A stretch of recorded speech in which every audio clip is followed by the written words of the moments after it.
করেছি না ফরমানি হৃদয়ে আধার।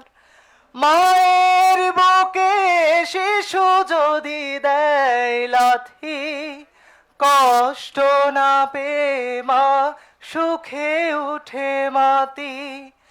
মায়ের বুকে শিশু যদি দেয় লাথি, কষ্ট না পেয়ে মা সুখে উঠে মাতি। বুকের নহর থেকে দুধ দেয় ঢালি, প্রভু মায়ের চেয়েও মহান তুমি। দাও ধুয়ে দাও মনের কালি, প্রভু মায়ের চেয়েও মহান তুমি। দাও ধুয়ে দাও মনের কালি। আ আ আ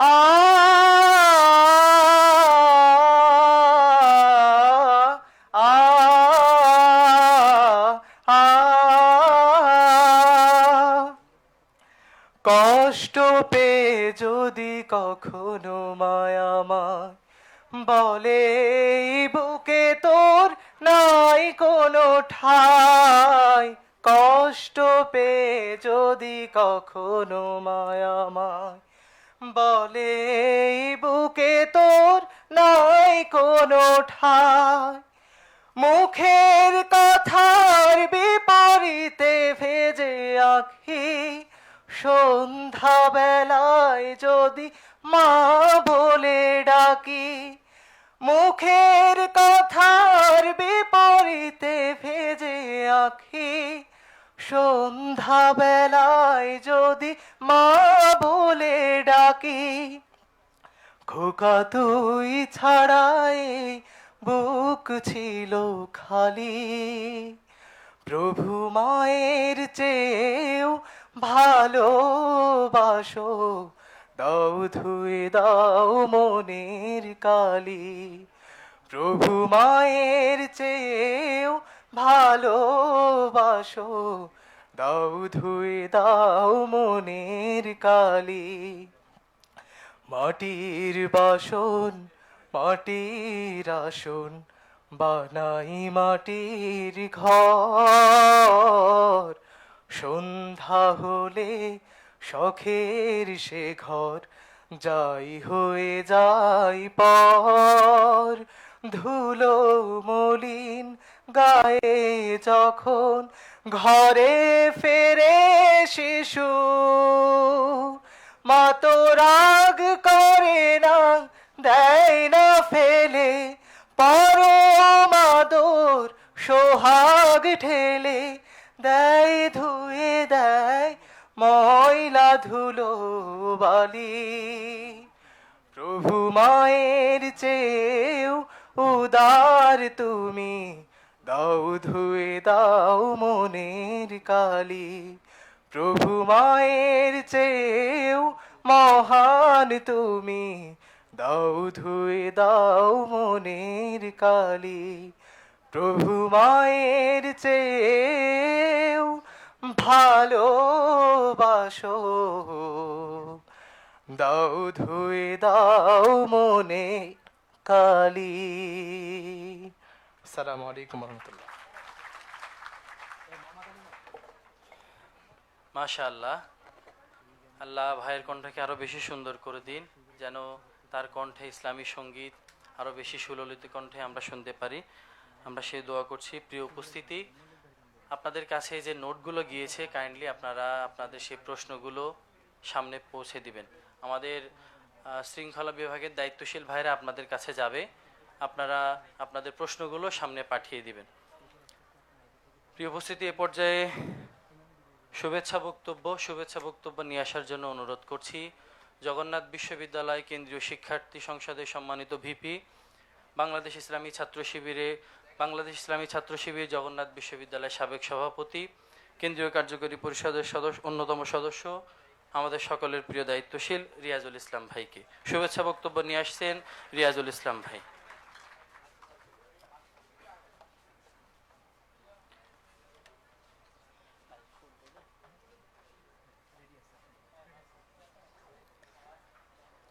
أعوذ بالله من الشيطان الرجيم بسم الله الرحمن الرحيم الحمد لله رب العالمين والصلاة والسلام على محمد صلى الله عليه وعلى آله وصحابه أجمعين أما بعد فأعوذ بالله من الشيطان الرجيم শহীদের প্রত্যয়দীপ্ত শহীদি কাফেলা বাংলাদেশ ইসলামী ছাত্র শিবির জগন্নাথ বিশ্ববিদ্যালয় শাখা কর্তৃক আয়োজিত আজকের জগন্নাথ বিশ্ববিদ্যালয়ের ২১তম আবর্তনের নবীন শিক্ষার্থী ভাই বোনদের নিয়ে আয়োজিত নবীনবরণ অনুষ্ঠানের সম্মানিত সভাপতি বাংলাদেশ ইসলামী ছাত্র শিবির জগন্নাথ বিশ্ববিদ্যালয় শাখার সম্মানিত সভাপতি জগন্নাথ বিশ্ববিদ্যালয় কেন্দ্রীয় শিক্ষার্থী সংসদের সম্মানিত সাধারণ সম্পাদক জিএস আব্দুল আলিম আরিফ, উপস্থিত আছেন আমাদের আজকের অনুষ্ঠানের প্যানেলিস্ট বাংলাদেশ সুপ্রিম কোর্টের সিনিয়র আইনজীবী বাংলাদেশ ইসলামী ছাত্র শিবিরের সাবেক সেক্রেটারি জেনারেল,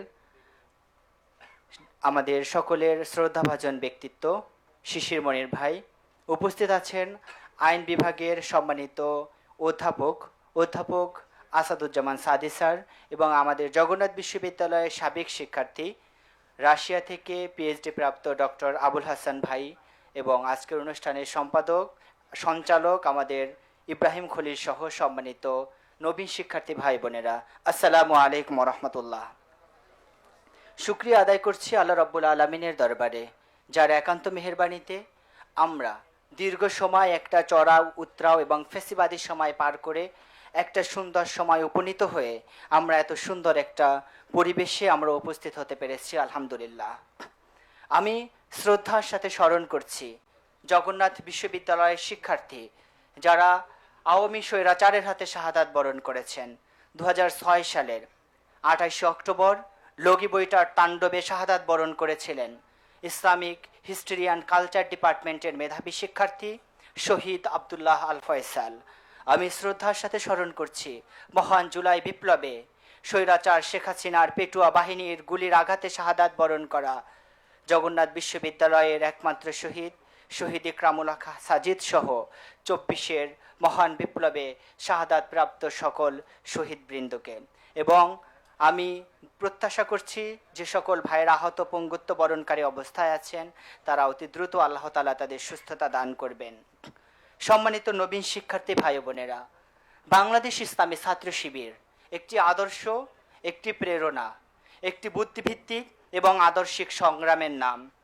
গতানুগতিক প্রচলিত রাজনৈতিক ধারা, ভাইয়ের নামে স্লোগান দেওয়া, পেশিশক্তি এবং দখলদারিত্বের সংগ্রামে লিপ্ত হয়ে অপর ভাইয়ের রক্তে যারা হাত রঞ্জিত করে সে সকল রাজনৈতিক ইতিহাসের ধারা থেকে বাংলাদেশ ইসলামী ছাত্র শিবির সবসময় আদর্শ নির্ভর একটি সুন্দর সোনালী সমাজ বিনির্মাণের সংগ্রামে অবতীর্ণ হয়েছে। এই সংগ্রামে অবতীর্ণ হতে গিয়ে বাংলাদেশ ইসলামী ছাত্র শিবিরকে অনেক পরীক্ষার সম্মুখীন হতে হয়েছে। অনেক ভাইকে দিনের প্রকাশ্য আলোতে ধরে পিটিয়ে শহীদ করে দেওয়া হয়েছে। অনেক ভাইকে ধরে প্রকাশ্য রাস্তায় পিচঢালা পথে শুয়ে দিয়ে বুলেটের আঘাতে জর্জরিত করে দেওয়া হয়েছে। অনেক ভাইয়েরা এখনো আহত পঙ্গুত্ব বরণ করে আছে। সবসময় চেষ্টা করা হতো তরুণ শিক্ষার্থী সমাজকে বাংলাদেশ ইসলামী ছাত্র শিবির থেকে দূরে রাখার জন্য। মিডিয়া সন্ত্রাস এবং ফেসিবাদী আমলে বাংলাদেশ ইসলামী ছাত্র শিবিরকে একটি দানব হিসেবে উত্থাপন করা হতো। তাদেরকে বলা হতো তোমরা শিবিরের কাছে যাবে না, শিবির রক কাটে, শিবির এই করে, শিবির সেই করে। কিন্তু যখন বাংলাদেশ ইসলামী ছাত্র শিবির প্রকাশ্যে কাজ করার সুযোগ পেয়েছে, যখন শিক্ষার্থীদের কাছাকাছি যাওয়ার সুযোগ পেয়েছে, তখন ইসলামী ছাত্র শিবির প্রমাণ করেছে বাংলাদেশ ইসলামী ছাত্র শিবির অন্য 5টি পেটুয়া ছাত্র সংগঠনের মতো নয়। বাংলাদেশ ইসলামী ছাত্র শিবির জগন্নাথ বিশ্ববিদ্যালয় শাখা জগন্নাথ বিশ্ববিদ্যালয়ের শিক্ষার্থীদের অধিকার আদায়ের সকল সংগ্রামে সবসময় সর্বাঙ্গীন ভূমিকা পালন করেছে। জগন্নাথ বিশ্ববিদ্যালয়ের শিক্ষার্থীদের হল অধিকার আন্দোলনের যে 5 জন ব্যক্তির নামে মামলা হয়ে জেল কারাবরণ করেছিলেন তার ভিতরে প্রথম আসামি ছিলেন জগন্নাথ বিশ্ববিদ্যালয় শাখার তৎকালীন সভাপতি শাহিন আহমেদ খান। দ্বিতীয় আসামি ছিলেন তৎকালীন সেক্রেটারি, অফিস সম্পাদক, বাইতুল মাল সম্পাদক সহ অন্যান্য নেতৃবৃন্দ।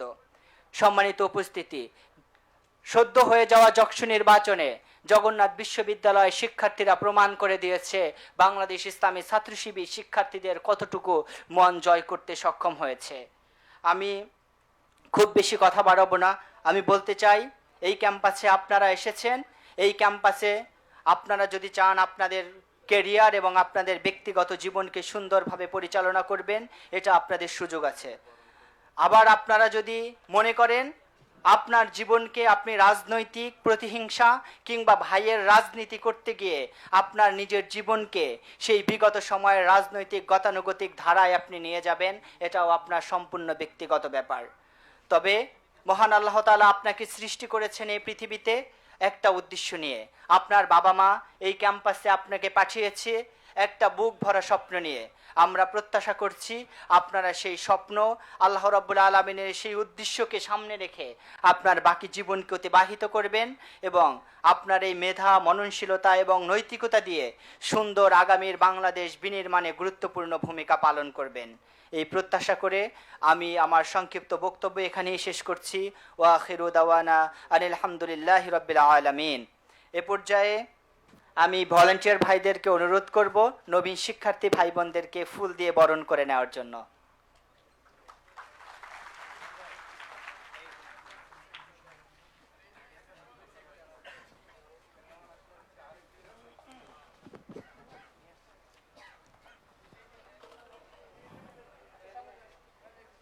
ধন্যবাদ জানাচ্ছি জগন্নাথ বিশ্ববিদ্যালয় কেন্দ্রীয় শিক্ষার্থী সংসদের সম্মানিত ভিপি রিয়াজুল ইসলাম ভাইকে।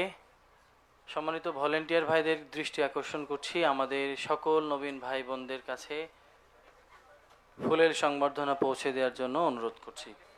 প্রিয় উপস্থিতি, আমাদের প্রোগ্রামের এই পর্যায়ে প্যানেল ডিসকাশন পরিচালনা করার জন্য অনুরোধ করছি বাংলাদেশ ইসলামী ছাত্র শিবির জগন্নাথ বিশ্ববিদ্যালয় শাখার সম্মানিত সভাপতি, জগন্নাথ বিশ্ববিদ্যালয় কেন্দ্রীয় শিক্ষার্থী সংসদের সম্মানিত জিএস আব্দুল আলিম আরিফ ভাইকে।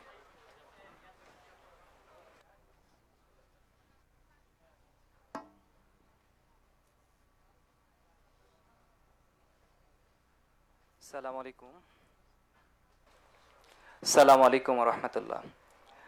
শুরুতে আন্তরিকভাবে অভিনন্দন জানাচ্ছি, একই সাথে কৃতজ্ঞতা প্রকাশ করছি আজকে একেবারেই ভলান্টিয়ারলি আমাদেরকে এই এত সুন্দর একটা প্রোগ্রামের উপহার দিয়েছে সবাইকে, এবং আরও মন থেকে কৃতজ্ঞতা জ্ঞাপন করছি। শত ব্যস্ততা থাকা সত্ত্বেও আমাদের প্যানেলিস্ট বৃন্দরা আমাদের মাঝে উপস্থিত হয়েছেন, সবাইকে অন্তরের অন্তঃস্থল থেকে মোবারকবাদ জ্ঞাপন করছি।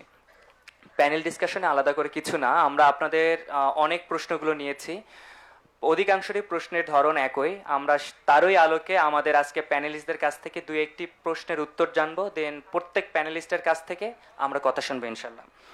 শুরুতে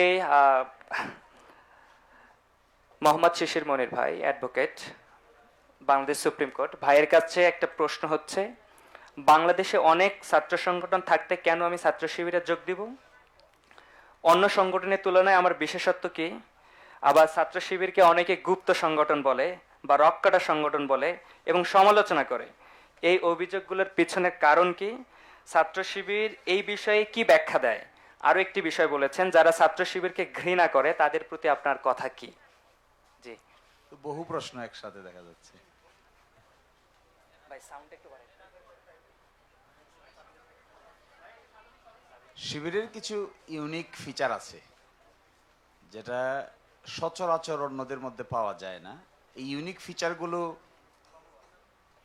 তোমরা যেরকম এরকম প্রশ্ন করছো না, আমরাও তো ছোটবেলায় এরকম প্রশ্ন করতাম যে এইটা কেন করব, হুজুরদের দল, সব হুজুররা খালি কি কয় না কয়, এগুলোর সাথে আমরা যাব কেন? আমরা তো খুব আলট্রা মডার্ন ছাত্র ছিলাম, আমরা খুব আলট্রা মডার্ন ফ্রন্ট বেঞ্চের ছাত্র ছিলাম, ব্যাক বেঞ্চার ছিলাম না কোনো কালেই। কিন্তু শিবিরের লোকদের মধ্যে একটা ইউনিকনেস আছে। ইউনিকনেসটা হলো, যত না বেশি এখানে রাজনীতি আছে, তার চাইতেও বেশি আছে জীবনকে গঠন করার উপাদান।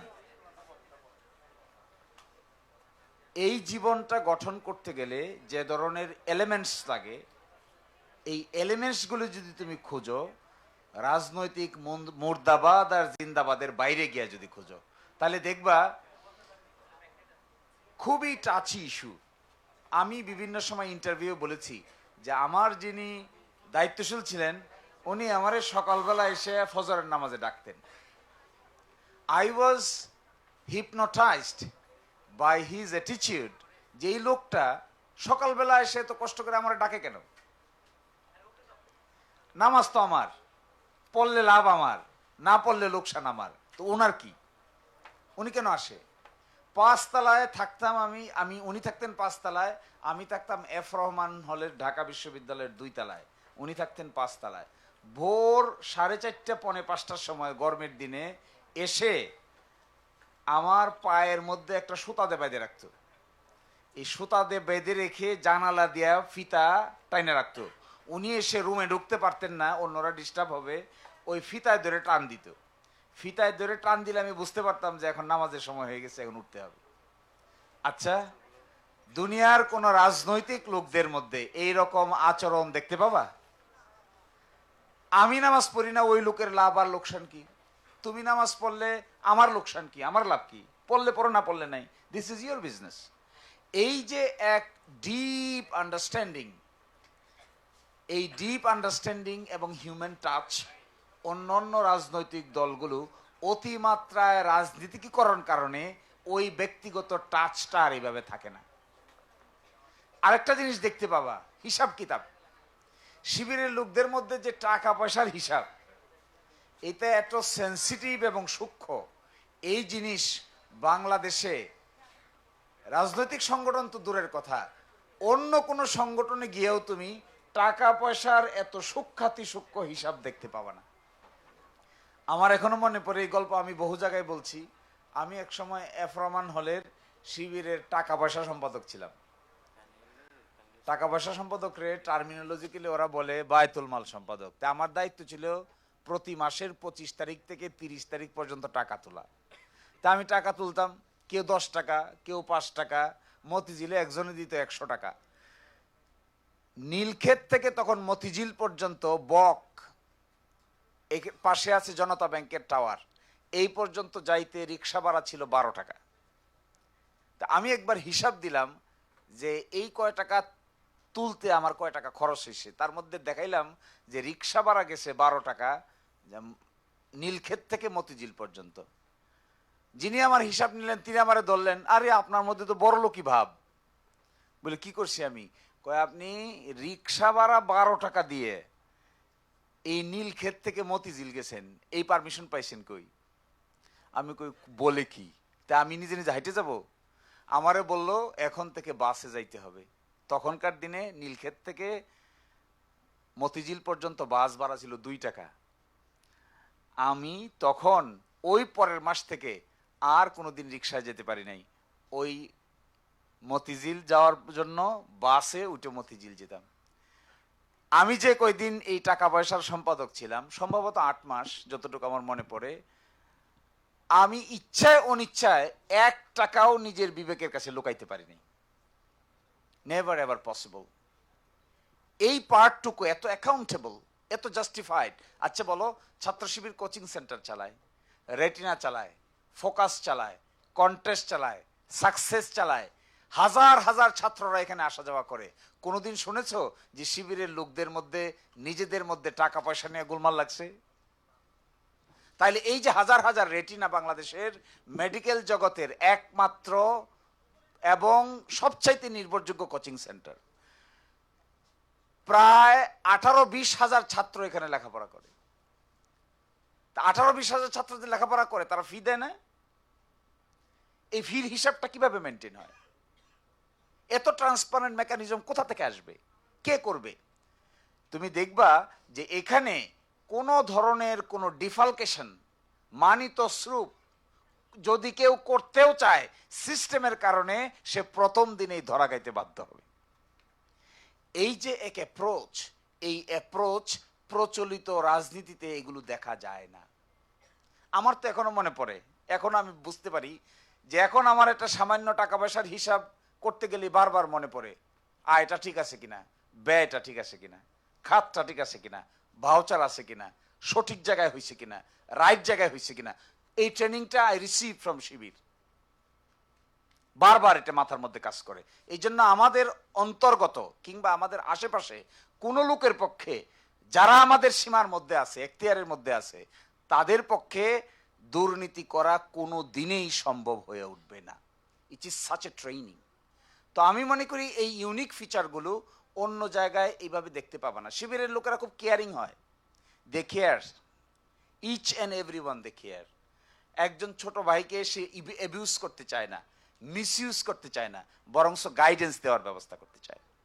আমি যদি তোমাকে মিসইউজ করি, একে যদি আমি মিসইউজ করি রাজনৈতিক কারণে, কি হবে? আমার বিরুদ্ধে মুর্দাবাদ জিন্দাবাদ করার জন্য ওকে আমি দাওয়াত দিয়ে নিয়ে যাব। আমি যতক্ষণ থাকবো ততক্ষণ সে মুর্দাবাদ জিন্দাবাদ, যখন আমি থাকবো না মুর্দাবাদ জিন্দাবাদ সব কবরবাদ হয়ে যাবে। তো এর মতো একটা তোমাদের বিশ্ববিদ্যালয়ের এরকম একটা নেতৃস্থানীয় লোক, তাকে আমি মিসইউজ করতে পারি? সম্ভব এটা? যদি আমি তাকে মিসইউজ করি তা আমার স্ট্যাটাস কি হবে, আমার স্ট্যান্ডার্ড কি হবে? আমি কিসের রাজনৈতিক নেতা হব? আমি যদি একটা অধস্তন ছাত্র সংগঠনের মানুষকে সম্মান করতে না পারি, ডিগনিটি দিতে না পারি, রেসপেক্ট করতে না পারি, ইজ্জত দিতে না পারি, আর মিসইউজ করি নিজের সুবিধা অসুবিধা মতো, তাহলে তো young generation will be misused. আমি তোমাদেরকে একটা কথা বলতে পারি, শিবিরের লোকেরা ব্যক্তিগত কারণে, কারো নিজস্ব খায়েশের কারণে কোনো মানুষকে ব্যবহার করছে, এটা যদি তোমরা দেখতে পাও, তোমরা কেউ শিবিরে জয়েন করবা না। কারণ this is a question of personal dignity, human dignity. আর যারা বদনাম করে, এক হাতে তো আর তালি বাজে না, তালি বাজাইতে গেলে এভাবে করলে তো আর তালি হইতেছে না, আরেকটা হাত লাগবে তো, তো ওইটা আনলে একটু তালি বাজে। শিবিরের কিছু কিছু বদনাম কোনো এক কালে যে ছিল না তা না, ছিল। তো সেই বদনামের দিকে আমরা বিগত 20-30 বছরে এই সব কিছুকে দলিয়ে মারিয়ে নতুন ডাইমেনশন ক্রিয়েট করার চেষ্টা করেছি। এজ অফ টুডে আমার মনে হয় না ছাত্র শিবির কোনো জায়গায় ফোর্স অ্যাপ্লাই করতে চায়, কোনো জায়গায় তারা জোর জবরদস্তি করতে চায়, আমার মনে হয় না। আমার মনে হয় ছাত্রদের মন জয় করার জন্য তারা বিভিন্ন প্রোগ্রামের আয়োজন করে থাকে। এটি তো করাই উচিত, এটি তো ক্রিয়েটিভিটি। আর তারপরেও আমার মনে হয় এই ক্রিটিসিজমগুলো যেখানে যেভাবে আছে, এগুলো শিবিরের নজরে আসলে শিবিরের দায়িত্ব হবে ইনস্ট্যান্টলি এগুলোকে কারেক্ট করা।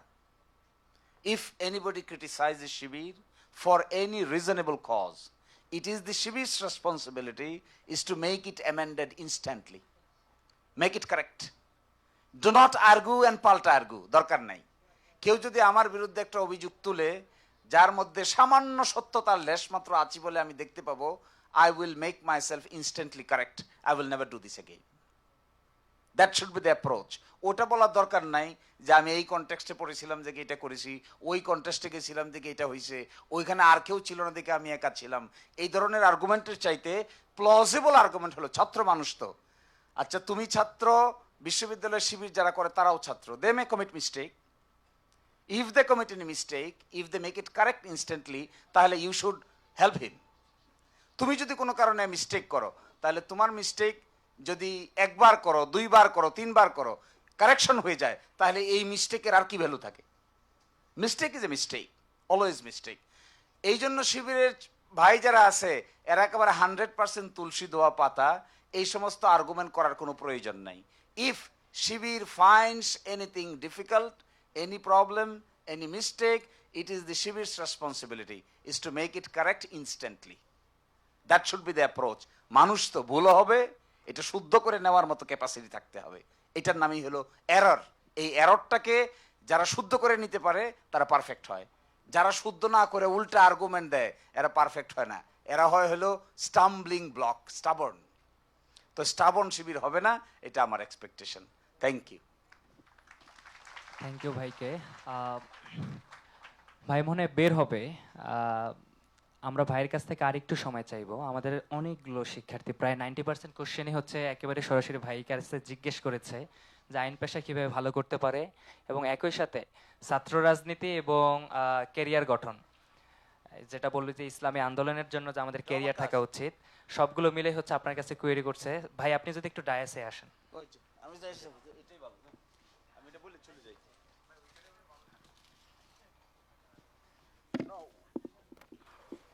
উকিলদেরকে মানুষ ভালো চোখে দেখে না। উকিলদেরকে কেন মানুষ ভালো চোখে দেখে না, এর পেছনে কারণ উকিলরা নিজেই দায়ী। এখন এই বদনাম কাটানোটা তো সহজ হবে না, ভালো উকিল হইতে গেলে অনেক লেখাপড়া করতে হবে। ওকালতি পেশা গুড, কিন্তু subject to you must study more and more. Without extensive study nobody can be a good lawyer. To become a lawyer is a passion. একজন শিল্পী যেমন একটা ছবি আঁকতে শিল্পের চর্চা করে, একজন ডাক্তার যেমন একটা অপারেশন করতে সূক্ষ্মাত সূক্ষ্ম বিষয় বিশ্লেষণ করে, একজন আইনজীবীও কঠিন আইনি প্রবলেমের সলিউশন করতে গেলে he must have A passion, love, affection to the profession. Love affection ছাড়া হওয়া যায় না। শুধু বই পড়লে ভালো উকিল হওয়া যায় না। You must have a presentation capacity, how you argue, how you argue your case and how you respond your case, how you strategize. Every case, প্রতিটা কেসেই একটা নতুন যুদ্ধ, প্রতিটা কেসেই একটা নতুন মানুষের জীবনের গল্প, প্রতিটা কেসেই এক একজন মানুষ থেকে আরেকজন মানুষ আলাদা। দুইটা ঘটনা কোনোদিন মেলে না। এই 20 বছরে আমি মনে হয় 1020 মামলা করেছি, কিন্তু একটার সঙ্গে আরেকটা মিলে না, কখনো মিলে না। কারণ মানুষ তো এটা, মানুষ তো আর ছকে বাঁধা না। মানুষের life different, fact different, experience different, চিন্তা ডিফারেন্ট, কর্ম ডিফারেন্ট, দেখতে different, attitude different, emotion different, একজন থেকে আরেকজন ডিফারেন্ট। এই জন্য এই আইন পেশাটা সঠিকভাবে যদি করা যায় তাহলে it will be a respected profession. আর যদি সঠিকভাবে করা না যায়, 2 নম্বরের আশ্রয় নিতে হয়, ইট will B much more disgraceful profession. তো আমি তোমাদেরকে আহ্বান জানাবো, যাদের এই আইন পেশার প্রতি আগ্রহ আছে, প্রাথমিক জীবনে কোনো টাকা পাওয়া যাবে না। এই প্রাথমিক জীবনে টাকা পাওয়া যাবে না যে তখনই প্রমাণিত হবে এই লোকটা আইনজীবী হতে পারবে কি পারবে না। 2 বছর কষ্ট করে যদি ফালাইয়ে রেখে চলে যায় তাহলে এখানেই কেল্লা ফতে। আর কষ্ট করে 5 বছর পরিশ্রম করতে পারলে এমন সময় আসবে টাকা গুনে কুলাইতে পারবে না। ওই সময়টা পর্যন্ত যেতে হবে। ওই সময়টা সকলের ধৈর্য ধরে না, সকলেই কষ্ট করতে পারে না। এমন এই পেশা, যারা কমপ্লেক্স আইনি প্রবলেম সলভ করতে পারে তাদের কাছে মানুষ লাইন ধরে দাঁড়ায় থাকে। আর কমপ্লেক্স আইনি প্রবলেম যদি সলভ করতে না পারেন, শুধুমাত্র পোশাক আশাক পরে আমরা আইনজীবী নিজেদেরকে দাবি করি, তাহলে মানুষ তোমার কাছে তার সমস্যা নিয়ে আসবে না। যেমন ধরো ফর এক্সাম্পল, একটা মামলা গতকালকে আসলো, এটা খুব ইন্টারেস্টিং, করবো ইনশাল্লাহ এই কেস। বিদেশে 7 জন বাংলাদেশের মৃত্যুদণ্ড হয়েছে। এই মৃত্যুদণ্ডের আসামিদেরকে বিদেশ থেকে বাংলাদেশে পাঠানো হয়েছে। বাংলাদেশের মৃত্যুর ছেলে তারা আছে।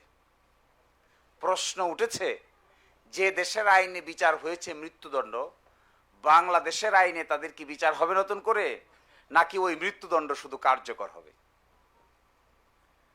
এটা বিরাট লিগ্যাল কোয়েশ্চেন। এখন যদি আমরা আর্গুমেন্ট করি যে এখানে কারো কিছু বলার নাই, শুধুমাত্র ওখানে নিয়ে এসে এখানে এক্সিকিউট করে দাও, তাহলে তো এখানেই শেষ। আর যদি বলা হয় যে না, বাংলাদেশি নাগরিক ওখানে মৃত্যুদণ্ড করেছে, কোন ল অ্যাপ্লিকেবল হবে তার জন্য, কোন law will get priority over other law, there is a huge legal discussion, huge legal discussion. একই সাথে এই কমপ্লেক্স প্রবলেমগুলো যেখানে আছে, দেখুন আমাদের দেশে মেডিকেল নেগলিজেন্স, আমাদের দেশে মেডিকেল নেগলিজেন্স কিভাবে হয়? একজন ডাক্তারের বিরুদ্ধে রুগী অভিযোগ দেয়, রুগীর বিরুদ্ধেও ডাক্তার অভিযোগ দেয়। শোনো না এগুলা? বহু হাসপাতাল আছে ভুল চিকিৎসার কারণে রুগী মারা গেছে, রুগীর স্বজনরা গিয়া ডাক্তার সুদ্ধা ভাঙ্গিয়া শেষ করে দিয়েছে। আবার উল্টা আছে, বহু জায়গায় আছে, এরকমও পাইছি আমি কেস, এক ডাক্তার সাহেব অপারেশন করে কাপড়ের গজ পেটের ভিতরে রেখে উপর দিয়ে সেলাই করে দিছে। আবার উল্টাও আছে, একজন ডাক্তার সাহেব যদি মেডিকেল নেগলিজেন্স করেন, তুমি কার কাছে গিয়ে বিচার দিবা? কার কাছে যাবা? কোন আইনে যাবা? কিভাবে ক্ষতিপূরণ পাবা? কিভাবে মামলা হবে? বিরাট প্রশ্ন। আবার উল্টা, একজন রুগী যদি একজন ডাক্তারকে অ্যাটাক করে, মৃত্যু হয়েছে, তার স্বজনরা গিয়ে যদি হাসপাতাল ভাঙে, ওই হাসপাতাল কোন আইনে প্রোটেকশন পাবে? কি প্রোটেকশন পাবে সেই হাসপাতাল? এই যে কমপ্লেক্স ইস্যু, বাংলাদেশে প্রায় 1,20,000 ডক্টর আছে। এই 1,20,000 ডক্টরের জন্য আইন কি প্রযোজ্য হবে? নেগলিজেন্সের জন্য আইন কি প্রযোজ্য হবে? চিকিৎসায় অবহেলা হলে কি আইন প্রযোজ্য হয়? কখন বিএমডিসি এখানে ইন্টারভিন করবে, কখন বিএমডিসি ইন্টারভিন করতে পারবে না? এই যে লিগ্যাল আলাপ আলোচনা, এগুলো যারা আয়ত্ত করতে পারবে, অবশ্যই সমাজ লিগ্যাল প্রবলেম সলভ করার জন্য তাদেরকে সম্মানের সহিত ডেকে নিবে। আর যদি এগুলো করতে না পারে, শুধুমাত্র 2 জন অ্যারেস্ট হলো, তুমি শুধু বেইলের উকিল হও, তাহলে তোমাকে কেউ জিজ্ঞাসা করবে না। এই জন্য যারা আইনজীবী হতে চাও, my humble request to them, please develop your stamina. Lawyering is always a fight, every day is fight. আমি আজকে এখানে আসার আগে 4-5টা মামলা করে আসছি, 3টায় জিতছি, 2টায় হারছি। মাথার মধ্যে ওরে বারবার কইতেছি তাড়াতাড়ি ছাড়ো, আরেকটা আছে 3টার সময়। এর মানে কি? আইনজীবীর পেশাটা কেমন? হারবা জিতবা, জিতবা হারবা। স্টেমিনা শক্তিশালী না হলে একটা হারার পরেই আর তো জানটা চলে না। 5 মিনিট আগে হেরেছে, 10 মিনিট পরে জিতেছে। এটাই জীবন, ওইটাই খেলা নেলা, ওইটাই এখানকার ভালো লাগার বিষয়, ওইটাই এখানকার মন্দ লাগা ভালো লাগার জীবনের অনুভূতি। এক সময় এমন হয় যে মানুষের প্রবলেম নিয়ে চিন্তা করতে করতে করতে করতে এমন এক জায়গায় যায়, এক সময় নিজের প্রবলেমের কথা আর মাথায় কাজও করে না। এক ব্রিটিশ উকিলকে আমরা ভাড়া করেছিলাম, নিয়োগ করেছিলাম আজ থেকে 10-15 বছর আগে। তো ব্রিটেনের টাইম হলো আমাদের দেশের থেকে 5 থেকে 6 ঘন্টা ডিফারেন্স। তো আমাদের দেশে যখন সকাল 10টা, তখন ব্রিটেনের টাইম হলো পিছন দিকে 5 ঘন্টা পিছনে, তার মানে ভোর 5টা। আমরা এখানে মামলা করতে যেতাম, প্রস্তুতি নিতাম সকাল 10টায়, উনি ওখান থেকে জয়েন করতো ভোর 5টায়, ভিডিও কনফারেন্সে সব রেডি করে আমাদেরকে দিত। এগুলা নিয়ে আমরা কোর্টে যেতাম। এই ডিস্টার্বের কারণে উনি আমাদেরকে বললেন যে আপনাদের সঙ্গে আমার টাইম মিলে না, কিন্তু আমি পেশায় স্বাক্ষর করেছি আপনাদেরকে আমি আইনি সেবা দিব, কিন্তু আমার পরিবার মানতেছে না। এই কথা বলে অবশেষে উনি একদিন আমাদেরকে বললেন যে আপনাদের মামলা করতে গিয়ে আমার ডিভোর্স হয়ে গেছে, কারণ এই ভোর 5টার সময় ওটা আমার ওয়াইফ নেভার অ্যালাউজ ইট, কিন্তু আমি তো স্বাক্ষর করেছি। এরকম কত যে না বলা কথা আছে আইনজীবীর জীবনে। মাঝে মাঝে আমাদেরকে বলে শঙ্করের একটা বই আছে, শঙ্কর কত অজানারে, সেখানে আইনজীবীর জীবন সম্পর্কে কথা আছে। আমরা এক লোকরে গল্পটা বলি শেষ করে দিচ্ছি। এক লোকে জিজ্ঞাসা করছে আপনার ছেলে কত বড় হয়েছে? কয় এত বড়। কয়টা কি কথা, এটা না এত বড় হবে, এটা তো এইভাবে বড় হয় না মানুষ, তো এটা এইভাবে বড় হয়ে গেল যে। কয় ভাই কি করব, সকালবেলা যখন কোর্টে যাই তখনও বাচ্চা ঘুমায়, রাইতের বেলা যখন বাড়ি ফিরি তখনও বাচ্চা, তো দেখা হয় খালি এইভাবে, এইভাবে তো আর দেখা হয় না। তো এই জন্য বলছে বাচ্চা কত বড় হয়েছে, কয়টা এইভাবে হয়েছে, এত বড় হয়েছে। এক সাংঘাতিক পেইনফুল লাইফ। এটা যারা বেছে নেয় তাদের জীবনটা এরকমই, যারা বেছে নিতে পারবে না তাদের জীবন এরকম হবে না। আমি আর একটা কথা বলে শেষ করে দেই, আমাদের দরকার, দেশ গড়তে গেলে দরকার brilliant students. If we want to change the country, we need changed brilliant minds. Irrespective, ke woman, ke man, not necessary. Only thing is necessary to find out talented people who can run the country. This is the only requirement. আমি দেখেছি, এটা আমার experience বলে, যদি brilliant talented নারী পুরুষদেরকে বাংলাদেশ পরিচালনার গুরুত্বপূর্ণ জায়গায় বসানো না যায়, তাহলে বর্তমান দুনিয়ার সঙ্গে তাল মিলিয়ে বাংলাদেশকে ডেভেলপ করা সম্ভব হবে না। প্রচলিত রাজনৈতিক সিস্টেম এই কাজটা করে দেয় না। প্রচলিত রাজনৈতিক system is very zigzag, very zigzag. আমার দল, তোমার দল, আমি খুঁজে আমার দল, আরেকজনে খুঁজে তার দল, আরেকজনে খুঁজে তৃতীয় দল। এই দলাদলির মাঝামাঝিতে পড়ে আমাদের দেশের ব্রিলিয়েন্ট মাইন্ড অনেক সময় অভিমানে চুপচাপ করে বসে থাকে। আমি তো দেখেছি যারা সত্যিকার অর্থে কাজ পারে, ব্রিলিয়েন্ট হয়, তাদেরকে ইনভাইট করে নিতে হয়। তারা মানুষের পিছে পিছে ঘোরা পছন্দ করে না। আর পিছে পিছে ঘোরা পছন্দ করে কারা? যাদের মাথায় জোর নাই, খালি হাতে তেলের জোর আছে। তো তেলের জোর দিয়ে তো দেশ চলবে না। দেশ চালাইতে গেলে মাথার জোরের লোক দরকার, যারা ফাইট করতে পারে, যারা অন্য দেশের মানুষের সঙ্গে ফাইট করে নিজের হিস্সা বুঝে নিয়ে আসতে পারে, এরকম ক্যাপেবল মানুষ আর রিকোয়ার্ড। সো আমি তোমাদেরকে বলবো, you are the brilliant mind, you are the young mind, you can change the nation. I am giving you a very important clue. Unless you people can be selected from the universities, private, public, Dhaka, Chattogram, Rajshahi, Jagannath, Jahangirnagar, এই বিশ্ববিদ্যালয়গুলোতে যে young minds, talented minds, diversified minds, creative thinking minds, innovative minds, এদেরকে যতক্ষণ পর্যন্ত আমরা স্ব জায়গায় বসাতে পারবো না, ততক্ষণ পর্যন্ত এই কান্ট্রি ক্রিয়েটিভিটি এবং ট্যালেন্ট দেখতে পাবে না। তো আমি তোমাদেরকে আহ্বান করবো, if you be talent, if you be really qualified, certainly people will invite you. সত্যিকার অর্থে তোমার যদি ক্যাপাসিটি থাকে এই জগতে, আমার মনে হয় না কেউ তোমাদেরকে আর আটকে রাখতে পারবে।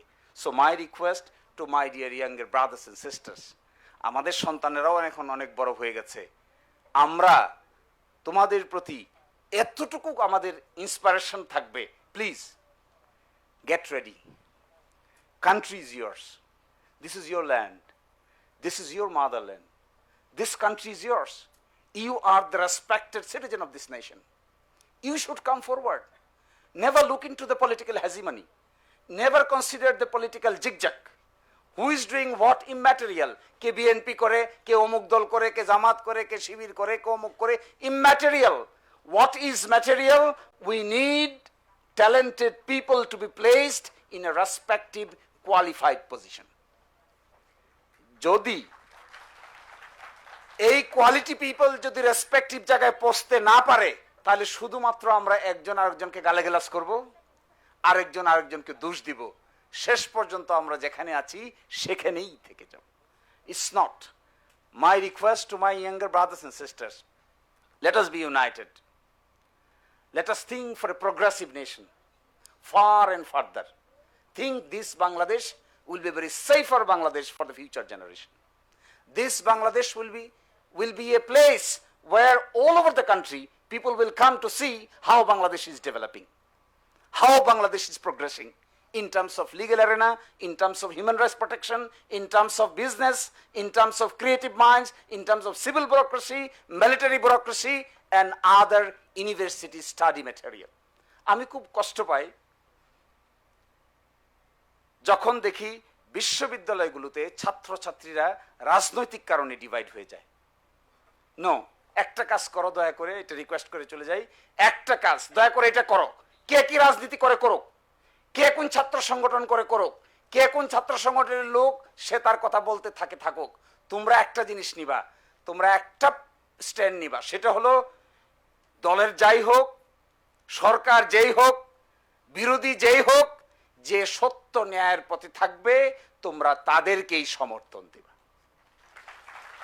No matter. আজকালকার দিনে গ্যালভানাইজড ওয়েতে জোর করে কিছু করা যায় না। Freedom is yours, freedom is mine. Shibir যদি খারাপ কাজ করে, criticise them, avoid them.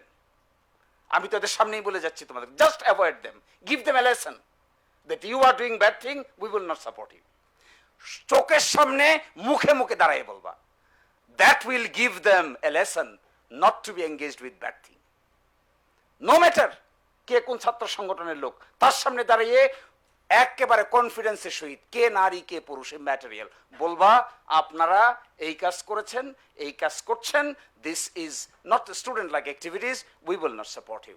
If you can do that, যে যে দলেই করুক না কেন, সোজা হয়ে চলতে বাধ্য থাকিবে। ভালো থাকবা, দোয়া করি। আসসালামু আলাইকুম। আমি উকিল মানুষ, আমি ওকালতি করতে গেলাম।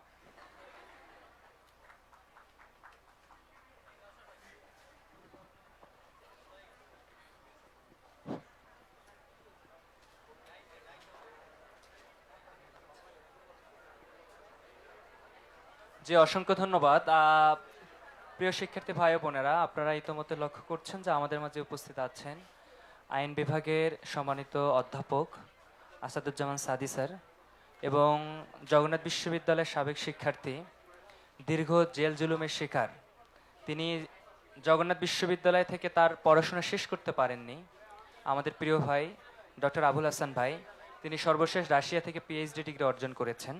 আমরা এখন তাদের কাছে কিছু প্রশ্ন উত্তর এবং তাদের কাছ থেকে কিছু দিক নির্দেশনা শুনব। এ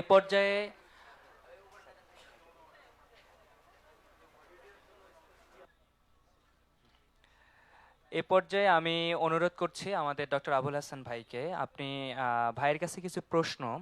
প্রথম প্রশ্নটি হচ্ছে, বিদেশে পড়তে যাওয়ার জন্য প্রথম বর্ষ থেকে কিভাবে পড়াশোনা করা উচিত? আর দ্বিতীয় কোশ্চেনটা হচ্ছে এরকম, ভালো অর্থনীতিবিদ হব কিভাবে? তো আপনার কাছে রিকোয়েস্ট, আপনি এই দুটি প্রশ্নের উত্তর জানাবেন প্লিজ।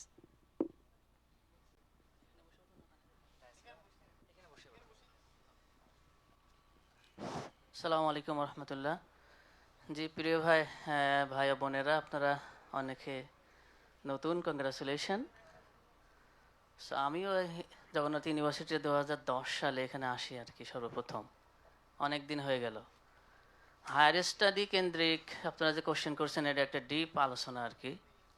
আমি গতকাল একটা আলোচনা প্রায় 2 ঘন্টা যাবত বিষয়টা বলতেছিলাম। সো উইদিন শর্ট টাইমে এটা আসলে বলা খুবই কঠিন। সো আমি আমার 5 মিনিটের মতো হয়তো কথা বলবো আপনাদের সামনে। তবে সেক্ষেত্রে হায়ার স্টাডি এবং রিসার্চের ক্ষেত্রে কিছু বিষয় আপনাদের সামনে বলবো। সে বিষয়টা হলো, যদি আপনার প্রথম থেকে যদি হায়ার স্টাডি প্লাস রিসার্চের বিষয়ে আগ্রহী হন, তাহলে নাম্বার 1, আপনার রেজাল্ট একটু মোটামুটি মেনটেন করবেন। এবং দেশের বাইরে যাওয়ার জন্য যে মেইন ক্যাটাগরি থাকে এখন বর্তমানে, সেটা হলো research. From the very beginning আপনাকে রিসার্চের কাজ শুরু করতে হবে। আর কীভাবে রিসার্চ করবেন, কিভাবে টপিক সিলেকশন করবেন, কিভাবে সুপারভাইজার সিলেকশন করবেন, কিভাবে নেটওয়ার্কিং করবেন, এগুলো আমি একটু পরে আপনাদেরকে বলবো। বাট প্রথম কোশ্চেন হলো, যারা হায়ার স্টাডি করতে চান, তাহলে আপনাকে একটা প্যাশন থাকতে হবে। আপনি কি জানেন, আমি প্রায় 1.5 বছর কোনো ক্রমে অনার্স শেষ করার পরে আমি বলছি আমি এই দেশে হয়তো বা আমাকে তারা অ্যাকসেপ্ট করবে না, আমি দেশের বাইরে চলে যাব আর কি পড়াশোনার জন্য ইনশাল্লাহ। আমি 1.5 বছর পরে দেশের বাইরে যাই। তাও 1.5 বছর আমি কী করিনি, হাল ছাড়িনি। জিআরই দিয়েছি, আইএলস দিয়েছি, টোফেলও দিয়েছি, এবং অনেকগুলো পাবলিকেশন করে তারপর দেশের বাইরে চলে গিয়েছি। ওটা আমার একটা প্যাশন ছিল।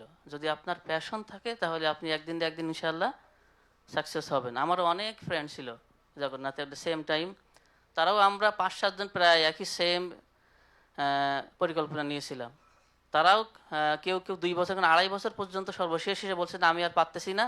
দেখা যাচ্ছে 1 উইক পরে তার একটা জার্মানির একটা ইউনিভার্সিটি থেকে তাকে ইনভাইটেশন চলে আসছে। সো নাম্বার 1, প্যাশন থাকবে, এবং আল্লাহর পর আপনি একটা আল্লাহর যেটা প্ল্যানিং আছে, সে আল্লাহর পর একটা কি করবেন, সব সময় আল্লাহর কাছে বলবেন যে আল্লাহ তুমি যেটা প্ল্যান করো সেটা যেন আমার জন্য কল্যাণকর হয়। এবার আল্লাহর কাছে চাইবেন, আল্লাহ ইনশাল্লাহ আপনাকে যেখানে উপযুক্ত সেখানে নিয়ে যাবেন। নাম্বার 2 হলো, আপনার যে জেনারেল যে রিকোয়ারমেন্টগুলো লাগে, ফর এক্সাম্পল আপনি দেশের বাইরে গেলে আপনাকে আইএলস দেওয়া লাগবে। যদি আপনি ইকোনমিক্স রিলেটেড অথবা বিজনেস রিলেটেড কিছু বিষয় থাকেন, জিআরই, জিম্যাট কিছু বিষয় আছে, most of the cases American ইউনিভার্সিটিগুলোতে লাগে। সো আপনারা এইগুলো দিতে পারবেন, তবে একটু একটা ক্রিটিক্যাল আর কি। সো যদি কেউ জিআরই, জিম্যাট দিতে চান, অ্যাটলিস্ট 1 ইয়ার বা 1.5 ইয়ার আগের থেকে একটু প্রিপারেশন নেবেন। আর আইএলসে যেহেতু এখন বর্তমানে প্রায় আমাদের ইনস্টিটিউশন ল্যাঙ্গুয়েজ প্লাস আমরা ইউনিভার্সিটি যেহেতু মোটামুটি ইংলিশ প্র্যাকটিস করি, বাট এগুলোতে অ্যাটলিস্ট 6 মান্থ যদি একটু প্র্যাকটিস করেন, তাহলে ইনশাল্লাহ আশা করি পারবেন। সো নাম্বার 1 হলো যে আপনার ইন্টারন্যাশনাল যে রেকগনিশন যে বিষয়গুলো থাকে এগুলো লাগবে। সেকেন্ড 1 হলো আপনার সিভি ইনরিচ করা, তারপর মোটিভেশন লেটার লাগবে, এলওআর লাগবে, লেটার রেকমেন্ডেশন, যেটা মোটিভেশন লেটার অথবা স্টেটমেন্ট অফ পারপাস। সো এই বিষয়গুলো আস্তে আস্তে আপনাকে একটু জানতে হবে। এখন ডিজিটাল যুগে আপনি যদি চান, আপনি ইনশাল্লাহ ইউটিউবে সার্চ করলে পাবেন, এবং আপনার যেহেতু এর যুগ, আপনি ইনশাল্লাহ সবগুলো বিষয়ে পাবেন। সো জগন্নাথ যদি কখনো হায়ার স্টাডি কেন্দ্রিক কোনো প্রোগ্রাম সেশন করে, এবং আমি জগন্নাথকে গতকাল বলছি আপনাদের সম্ভবত আর কিছু প্রোগ্রাম করবে, সে সময় আমরা বিস্তারিত ইনশাল্লাহ হয়তো বিষয়ে কথা বলতে পারবো ইনশাল্লাহ। আর ইকোনমিক্স রিলেটেড আমার যেহেতু ব্যাচেলার ইকোনমিক্স ছিল, বাট আমি মাস্টার্স করছি পলিটিক্স, ইকোনমিক্স, ফিলোসফি, আর পিএইচডি ইন্টারন্যাশনাল রিলেশনের উপরে, ডাইভার্স হয়ে গেছে আর কি। সো ইকোনমিক্সে আমার প্রথম যে সময় মাস্টার্সে পলিটিক্স অ্যান্ড ইকোনমিক্স থাকে, আমি দেশের বাইরে যাওয়ার পর রাশিয়ার আপনার টপ ইউনিভার্সিটি 36 র্যাঙ্কিং, এবং আমাদের এই পিইপি প্রোগ্রাম বলে সারা বিশ্বের প্রায় 14টা ইউনিভার্সিটি আছে। ওখানে আমি এখানে 4 বছর ইকোনমিক্স পড়ার পরেও ওখানে আমি যে ফার্স্ট ক্লাসটা করি, আমি আসলে অলমোস্ট কিছুই বুঝতে পারিনি। সো আমাদের দেশের কারিকুলাম এবং আমাদের স্টাডির যে সিস্টেম আর অ্যাকচুয়ালি আমরা যেভাবে পড়ি, মুখস্থ পড়ি, আমি কখনো কোনো এক্সাম দেইনি। মাস্টার শেষ করেছি, কখনো কোনো এক্সাম হয়নি, ফাইনাল এক্সাম আমাদের সবগুলো। আমাদের সিস্টেম কি জানেন, যে আমাদের প্রত্যেকটা ক্লাস 3 আওয়ার্স, 3 ঘন্টা করে, 3 ঘন্টা করে, 1 hour and 20 minutes আপনার টিচার প্রেজেন্টেশন দিবেন কোনো টপিকের ওপরে, and then 10 minute breaks, and then প্রায় 1.5 ঘন্টার মতো আপনার যে কোনো একটা টপিক নিয়ে, ওই যে স্পেসিফিক যে টপিকে প্রেজেন্টেশন দিচ্ছেন ওইটা নিয়ে গ্রুপ ডিসকাশন হবে। যারা এই গ্রুপ ডিসকাশনে আলোচনায় অংশগ্রহণ করতে পারবেন শুধুমাত্র তারাই আপনি সাকসেসফুলি পাস করতে পারেন, অন্যথায় কোনো এক্সামের কোনো অলমোস্ট সিস্টেম নাই। সো যারা ইকোনমিক্সে পড়তেছেন, কোশ্চেন করছেন, তাদেরকে হাম্বল রিকোয়েস্ট, আপনার ইকোনমিক রিলেটেড বর্তমান যে বিষয়গুলো এবং যেগুলো রিলেভেন্ট বর্তমান বিষয়গুলো, এই বিষয়গুলোতে একটু ডিপ আন্ডারস্ট্যান্ডিং থাকতে হবে। যদি ডিপ আন্ডারস্ট্যান্ডিং না হয়, আপনি ইকোনমিক ফিল্ডে আপনি কি করতে পারবেন না, টিকে থাকতে পারবেন না। এমনকি যদি হায়ার স্টাডিও যান, আপনি বিশাল একটা প্রবলেম শিকার হবেন। আমাদের কাছে একটা স্ট্যাটিস্টিক্সও আছে, বিশেষ করে ইকোনমিক্সের রিলেটেড যে ভাইয়েরা বোনেরা বিদেশে যান, তাদের সাকসেস রেট খুবই কম। সো এই এটাই আপনাদের প্রতি আমার রিকোয়েস্ট। শুক্রিয়া। যে অসংখ্য ধন্যবাদ আবুল হাসান ভাইকে। আমরা এ পর্যায়ে একটি প্রশ্ন দিব। আসলে আমরা এখানে যারা সামনে আছি, আইনের স্টুডেন্ট বা আইনের জনগণ বেশি হয়ে গিয়েছে। আমি নিজেও ল ফ্যাকাল্টি, ভিপিও ল, শিশির মনির ভাইও ল, তারপর হচ্ছে আমাদের আসাদুজ্জামান সাদি স্যার, তিনি হচ্ছেন ল। তো যাই হোক, আমরা ব্যালেন্স করার চেষ্টা করেছি। আসলে আমরা তো আলোচক না। আমাদের professor doctor Belal Hossain sir, উনি অন দ্য ওয়ে আছেন, খুব শীঘ্রই আসবেন ইনশাল্লাহ। এখন আমরা আরেকটি কোশ্চেন নিব। কোশ্চেনটা একটু ক্যাম্পাস রিলেটেডও হবে। স্যার, সাদি স্যার কিছুদিন আগে আমাদের একটা হলের প্রভোস্ট ছিল, স্যারের কাছে জানতে চেয়েছে যে বর্তমান ক্যাম্পাসে যে আমাদের দৈনতা, একই সাথে একজন শিক্ষার্থীর তার কেরিয়ারের কো কারিকুলাম যতগুলো অর্গানাইজেশন আছে সেগুলোতে এঙ্গেজড হয়ে কিভাবে পড়াশোনা ভালোভাবে চালিয়ে যাবে, এই রিলেটেড একটু রিপ্লাই দিবেন স্যার।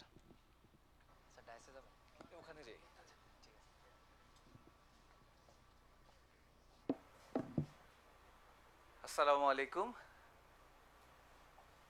প্রিয় শিক্ষার্থীবৃন্দ, উপস্থিত অতিথিবৃন্দ এবং ডায়াসে আমাদের সম্মানিত যারা অর্গানাইজার রয়েছেন, তাদের প্রত্যেককেই আজকের এই অনুষ্ঠানে শুভেচ্ছা। এবং আমি কৃতজ্ঞতা যে আমাকেও, তোমরা যেরকম সামনে বসে আছো, তোমাদেরকেও যেমন ইনভাইট করেছেন ওনারা, আমাকেও তেমন ইনভাইট করেছেন। তো যাই হোক, আমি যেহেতু এই বিশ্ববিদ্যালয়ের শিক্ষক, সেই শিক্ষক সুলভভাবে আমাকে যে কোশ্চেনটা এসেছে সেটা হচ্ছে, আমি একটু ওই টকশো যেমন করে, টকশো করলে মূল প্রশ্নের উত্তর না দিয়ে এলোমেলো বিভিন্ন জায়গায় যায়, আমরা শিক্ষকরা ওইটা পারি না, কিন্তু চেষ্টা করব আজকে যে দেখি একটু এদিক ওদিক যাওয়া যায় কি না। আমি আইনের লোক হলেও আমি সাধারণভাবে একটা কথা বলি যে বিশ্ববিদ্যালয়ে যদি আমরা মানে কেরিয়ারিস্টিক চিন্তা ভাবনা করি, তাহলে আমাদেরকে কি করতে হবে। প্রথম দিকে হচ্ছে লিমিটেশন, যে আমাদের ক্যাম্পাসে কিছু নেই। আমাদের ক্যাম্পাসে কি নেই? হল নেই। যদি আমরা বলি হল নেই, আমি যদি ক্যাম্পাসে বলি তাহলে আমাদের একটা গ্রিন একটা জোন যেটা থাকবে, যেটা আমরা দেখে এসেছি ঢাকা বিশ্ববিদ্যালয়, রাজশাহী, চিটাগাং ইউনিভার্সিটিতে, যেখানে আমি কোথায় আড্ডা দিচ্ছি আমার টিচার 2 দিন খুঁজেও আমাকে খুঁজে বের করতে পারবেন না। কিন্তু আনফরচুনেট যে আমি আমার ছাত্রকে গাড়ির সামনে যখন গাড়ি থেকে নামি, দেখি প্রত্যেকটা ছাত্র ওখানেই বসে আছে। তো এই যে এত বড় ক্যাম্পাস হলে আমরা কি শিখতে পেতাম। আমি হলে যখন যেতাম, আমার হলে আমার রুমে পেপার আছে, নিচে যাব ওই টিটি খেলবো, ওইখানে পেপার আছে, পেপার রুম আছে, সেমিনার লাইব্রেরি আছে, হল লাইব্রেরি আছে, সব জায়গায় পেপার আছে। যে কারণে আমাদের পড়ালেখাটা করার একটু বেশি বেশি সুযোগ ছিল, জানার সুযোগ ছিল অনেক বেশি। আমাদের এখানে এই সুযোগ নেই, কিন্তু এই সুযোগ নেই এটাকে লিমিটেশন ভেবে যদি আমরা বসে থাকি, তাহলে কিন্তু আমাদের কেরিয়ারটা খুব বেশি সুন্দর হবে না। যা আছে আমাদের রিসোর্স, সেটাকে নিয়ে আমাদের আগাতে হবে কেমন করে? তাহলে আমরা আমাদের ডিপার্টমেন্টের চেয়ারম্যান স্যার যারা আছেন তাদেরকে যদি বলি, যে সেমিনার লাইব্রেরি যেটাই আছে না কেন, এখানে আছে না কেন, লেকচার স্ট্যান্ডের মতো করে কয়েকটা স্ট্যান্ডে 2টা পেপার থাকতে পারে, 4টা পেপার থাকতে পারে। রেগুলার যদি আমরা পড়ালেখা করি, ওই পেপার পত্রিকা যদি আমরা দেখি, আমাদের চোখ মুখ খুলে যাবে। আর যদি চোখ মুখ খুলে যায়, আমাদের কেরিয়ার কেউ বাধা হয়ে দাঁড়াতে পারবে না। তো আমি প্রথমেই বলি যে আমার কথা হচ্ছে যে আমাদের কেরিয়ারকে সুন্দর করতে হলে আমাদের চোখ মুখ বেশি করে খুলতে হবে। আর এই চোখ মুখ বেশি করে খুলতে হলে প্রথম কাজটা হচ্ছে একটা ছাত্রের, যেটা জগন্নাথ বিশ্ববিদ্যালয়ে একাডেমিক ক্যালেন্ডার এত সুন্দরভাবে মেনটেন করা হয়, যেখানে আমি পড়ালেখা করেছি আমার মনে হয় সেইভাবে মেনটেন করা হয়নি। আর যে কারণে হচ্ছে কি, আজকে ভর্তি হয়ে কালকেই দেখা যায় কি রুটিনে দেখা যাচ্ছে মিড 1 আর মিড 2 ডেট হয়ে গেছে না তোমাদের অনেকেরই? মিড 1 মনে হয় পরীক্ষা হয়ে গেছে অনেকেরই। যদি হয়ে যায় তাহলে কি আমাকে প্রথম দিন থেকেই পড়ালেখা করতে হবে, একাডেমিক পড়া, টিচার কি বলছেন, কোনটুকু পড়িয়েছেন, কোন কোন বই তিনি রেফার করছেন, সেইগুলো দেখতে হবে। আরো একটা জিনিস হচ্ছে, আমরা যতই বলি না কেন, এই যে আমাদের লাইব্রেরিগুলো যা আছে, আমাদের রিসোর্সগুলো, আচ্ছা লাইব্রেরিটাকে আমরা পুরোপুরি ইউজ করি সকাল থেকে বিকেল পর্যন্ত? তোমরা ইউজ করেছো? এখন পর্যন্ত জানি। আমার কথা আমি বলি, আমি অত ভালো স্টুডেন্ট না, বাট তারপরেও বলি, একটা টপিক যখন টিচার পড়াতেন, আমার পাশে 10টা বই আমি বের করে নিয়ে বসতাম। 10টা বই একই, এখান থেকে এইভাবে ওইখানে গিয়ে দেখতেছি, আবার ওইখানে দেখতেছি, ওই টপিকটা পড়ার জন্য যে ওখানে কি আছে। কারণ টিচার তো টিচারের মতো বলে গেছে, কিন্তু আমাকে তো জানতে হবে। জানার জন্যই আমাকে এইভাবে পড়তে হবে। আমার কোশ্চেনের সাথে একটু ডিরেক্টলি একটু লিঙ্ক করি যে এই প্রতিষ্ঠানে আমাদের যে সকল সহ শিক্ষামূলক কিছু সংগঠন রয়েছে, সেই সংগঠনের সঙ্গে তোমরা জড়িত হবে কি হবে না? আমি অবশ্যই বলবো যে সংগঠনের সঙ্গে সাথে তোমাকে জড়িত হতেই হবে। কেন জড়িত হতে হবে? কেন জড়িত হবে তা হচ্ছে এই কারণে যে আমি যখন লেখাপড়া করব, আমার এই লেখাপড়ার ভ্যালু হচ্ছে, আমি ধরে নিচ্ছি যে প্রচুর লেখাপড়া করলাম, খুব ভালো হলাম, আমি ফার্স্ট হয়ে গেলাম, সেকেন্ড হয়ে গেলাম, এরকম কিছু রেজাল্ট করে ফেললাম, সিজিপিএ 3.75, 8, 9, অনেক কিছু আসলো। আমি ধরে পড়তে পারি যে এই সিজিপিএটা আমাকে ভ্যালু দিবে অনলি 1, আমাকে দিবে 1। আর এক্সট্রা কারিকুলার অ্যাক্টিভিটিস যেগুলো আছে, যেগুলো আমার ডিবেটিং সোসাইটি থেকে শুরু করে আরো যে সকল সোসাইটিগুলো আছে, কারিকুলার অ্যাক্টিভিটিস যেগুলোকে তোমার, এগুলোর প্রত্যেকটা হচ্ছে তোমার ক্যারিয়ারে করবে কত? অনলি 0। এখন 0 যদি পাও কোনো একটা কিছু, সেখানে জয়েন করবা তোমরা? অবশ্যই মনে হচ্ছে 0 না। তবে যদি কম্বাইন করো, পড়লে তুমি 1, আর যদি সাথে একটা শূন্য লাগায় দাও, 1-এর সাথে শূন্য লাগালে সাথে সাথে 10 হয়ে যায়। তার মানে কি হলো, যে তোমাকে পড়তে হবে, সঙ্গে সঙ্গে এই যে কো কারিকুলার অ্যাক্টিভিটিস যেগুলো আছে, বিভিন্ন ধরনের সংগঠনের কথা যেগুলো বলছে, একাডেমিক যেগুলো, সেখানে যদি সংগঠনে তুমি সংযুক্ত হতে পারো, তার 1 লাফে তোমার জ্ঞানটা 10 গুণ বৃদ্ধি পেয়ে যাবে। আমি এইখানে বিশ্ববিদ্যালয়ের শিক্ষক হিসেবে যদি শিক্ষকতা সঙ্গে যদি আমি সঙ্গে আরো কিছু কিছু না করতে পারি, ভালো একটা ক্রিকেট না খেলতে পারি, ভালো ব্যাডমিন্টন খেলতে না পারি, ভালো ফুটবল না খেলতে পারি, ভালো ডিবেট না করতে পারি, তাহলে আমি ক্লাসের শুধু একজন শিক্ষক থেকে যাব। কিন্তু যদি আমি একজন ভালো বক্তা হই, কালকে ইউনিভার্সিটি আমাকে আরেক জায়গায় বক্তব্য দিতে পাঠাবে। আমি যদি একটা ভালো ইংরেজি বলতে পারি, আমাকে ইউএস এর একটা কনফারেন্সে পাঠাবে, কত কি না হতে পারে। কিন্তু আমি সিম্পলি যদি শুধুমাত্র পড়ি আর পড়াই, তাহলে ওই ক্লাসরুমের শিক্ষকের বাইরে আমি কিছুই হতে পারবো না। এই জন্য আমি তোমাদেরকে বলবো, প্রশ্নের সঙ্গে মিলিয়েই বলছি, যে ইউনিভার্সিটিতে আমাদের এই সুযোগগুলো রয়েছে, বিভিন্ন ধরনের কো কারিকুলার অ্যাক্টিভিটিসের জন্য যে সকল সংগঠনগুলো রয়েছে, সেইগুলোর সঙ্গে আমাদেরকে একটা হলেও সংযুক্ত হয়। তোমরা নর্ডেম কলেজে পড়েছো অনেকেই মনে হয়, তাই না? এখানে নর্ডেম কলেজে কি তোমাদের বাধ্যতামূলকভাবে একটা হলেও এরকম সংগঠনের সাথে সংযুক্ত হতে হয় নাকি? যদি হতে হয়, তার মানে ওইখানকার বাজেটিং থেকে শুরু করে কিভাবে ফান্ডিং করতে হয়, সবকিছু একটা ছেলে শিখে যায়। এখানে শুধু আমরা ক্লাসে শুধুমাত্র শেখাই কোন ধারায় কি আছে, কোন আইনে কি আছে, এটা শিখলে আসলে জীবনকে পূর্ণাঙ্গ করা যাবে না। আমি মনে হয় আমার দিকে আমাদের আজকের অনুষ্ঠানের সভাপতি মহোদয় উনি তাকিয়ে আছেন, তার মানে আমার মনে হয় যে উনি সংক্ষিপ্ত করতে বলছেন, তাই না? তো আমি সংক্ষিপ্ত, আচ্ছা ঠিক আছে। তাহলে আমি যদি বলি যে ওভারঅল কথা যদি বলি, আমাদের বাংলাদেশের লোকজনের ওভারঅল টার্গেট কি? বিসিএস করতে চাই নাকি?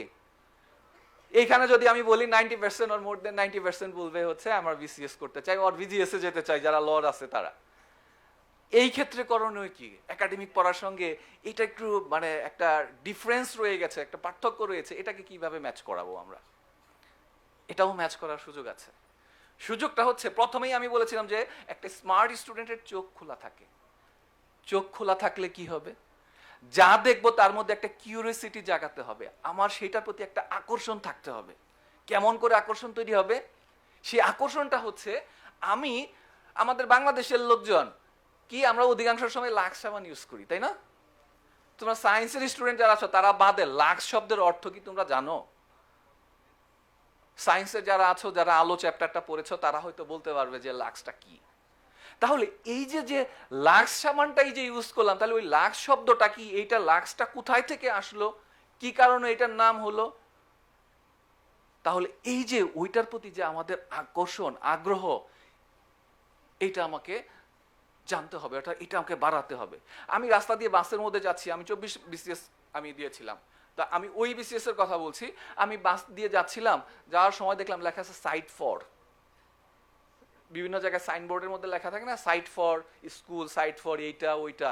What is the meaning of site for? আমার মনের মধ্যে যদি আগ্রহ জানে যে আমি এই শব্দটা জানবো, এবং ওই বিসিএস ওই প্রশ্নটা আসলো যে সাইট ফর এর মিনিং কি, what is the meaning of site for, তাহলে আমাকে কি করতে হবে?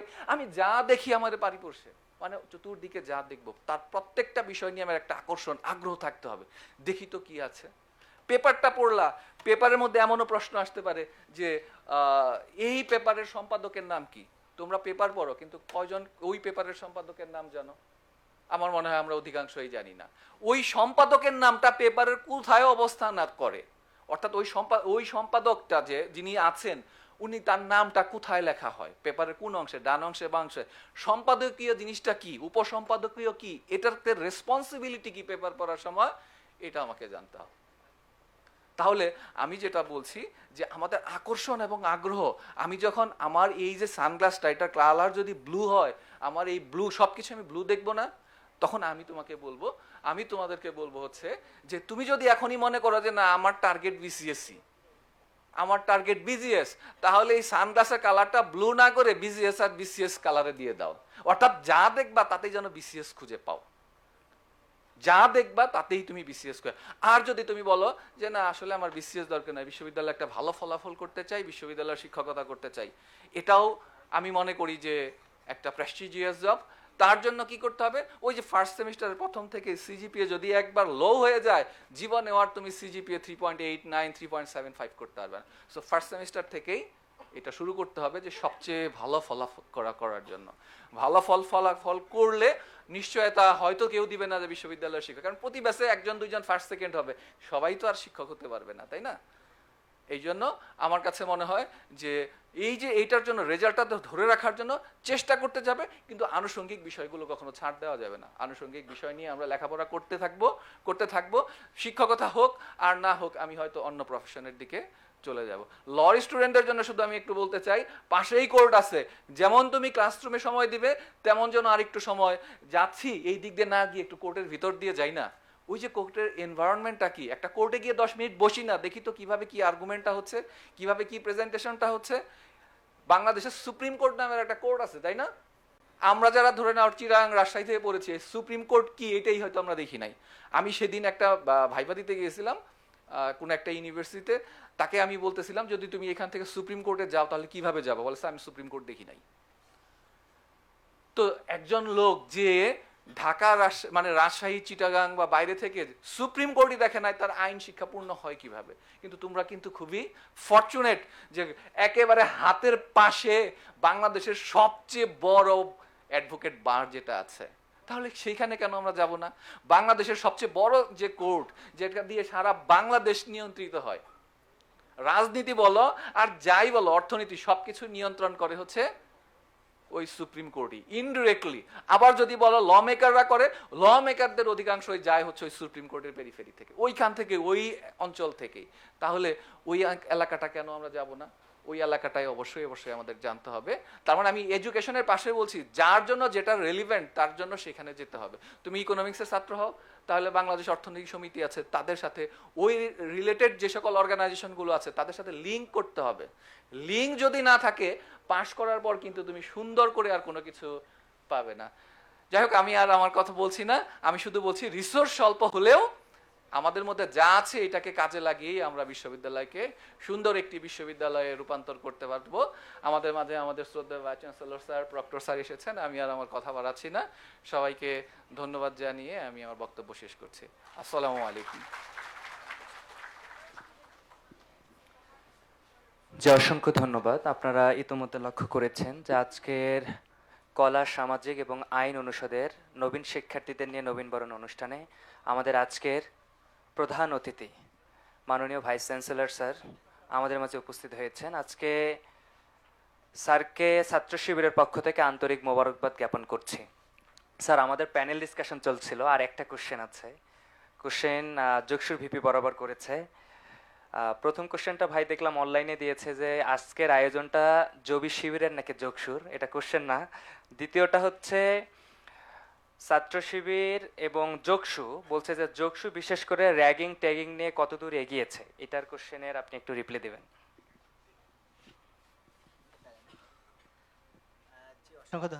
হ্যালো, অসংখ্য ধন্যবাদ আরিফ ভাইকে ফ্লোর দেওয়ার জন্য। প্রশ্নটা আমি দেখলাম আর কি, আমাদের যোগসুর সভাপতি মহোদয় উপস্থিত হয়েছেন, আমি হচ্ছে সহসভাপতি। তো সভাপতিকে স্যারকে কাছে পেয়ে আরও ভালো হলো। আমাদের প্রক্টর মহোদয় স্যার এবং আমাদের বিশ্ববিদ্যালয় প্রশাসন এই বিষয়টা খুবই স্ট্রিক্ট এবং জিরো টলারেন্স শুরু থেকে। মানে এটা যে আপনাদের প্রশ্ন করার প্রেক্ষিতে হয়েছে এমনটা না, প্রশাসন শুরু থেকে এই বিষয়ে খুবই স্ট্রিক্ট এবং যোগসুও এই বিষয়ে খুবই স্ট্রিক্ট। উপাচার্য মহোদয় স্যারও আমাদেরকে নির্দেশনা দিয়েছেন, যদি কোথাও এমন কোনো ঘটনা ঘটে, এখন পর্যন্ত আমাদের কাছে এমন কোনো তথ্য প্রমাণ বা ডকুমেন্ট আসেনি যে এই ধরনের কোনো কাজ হয়েছে। তো যদি এই ধরনের কোনো কিছু হয়ে থাকে, আপনারা যদি আমাদেরকে তথ্য প্রমাণ উপস্থাপন করেন, তাহলে আমরা বিশ্ববিদ্যালয় প্রশাসনের সহযোগিতায় আমরা অবশ্যই কঠোর থেকে কঠোরতর অবস্থান গ্রহণ করা হবে ইনশাল্লাহ। সে যদি কোনো পলিটিক্যাল পার্টির হয়, কোনো সিনিয়র ভাই হয়, বা সে যেই হোক না কেন, যদি কেউ কোনো জুনিয়রের সাথে এমন অশোভন আচরণ করে যেটা যে কোনো ফৌজদারি অপরাধের আন্ডারে পড়ে, তাহলে আমরা এটা অবশ্যই তার বিরুদ্ধে অ্যাকশন নেব এবং বিশ্ববিদ্যালয় প্রশাসন আপনাদেরকে সহযোগিতা করবে ইনশাল্লাহ। সবাইকে ধন্যবাদ। আসসালামু আলাইকুম। জি, প্রিয় উপস্থিতি, আপনারা ইতোমধ্যে লক্ষ্য করেছেন যে আজকের এই আয়োজনের প্রধান আলোচক বাংলাদেশ ইসলামী ছাত্র শিবিরের কেন্দ্রীয় সভাপতি, মোহতারাম কেন্দ্রীয় সভাপতি নুরুল ইসলাম সাদ্দাম ভাই আমাদের মাঝে উপস্থিত হয়েছেন। ভাইকে আজকের আর প্রোগ্রামের পক্ষ থেকে করতালিতে স্বাগত জানাচ্ছি। একই সাথে মাননীয় ভাইস চ্যান্সেলর স্যারও আমাদের মাঝে উপস্থিত হয়েছেন, স্যারের জন্য একটা করতালি চাচ্ছে। যে অসংখ্য ধন্যবাদ। আমরা কালকে ফোন না করে সরাসরি পরবর্তী এজেন্ডায় চলে যাই।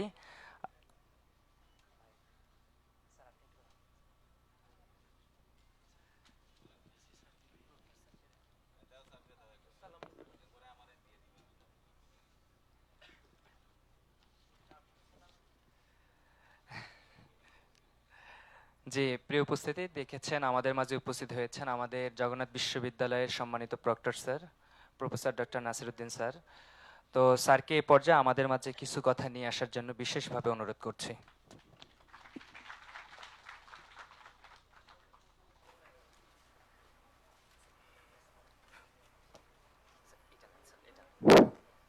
বিসমিল্লাহির রহমানির রহিম। এতগুলি সুন্দর মুখ দেখতে আসলে খুব সুন্দর।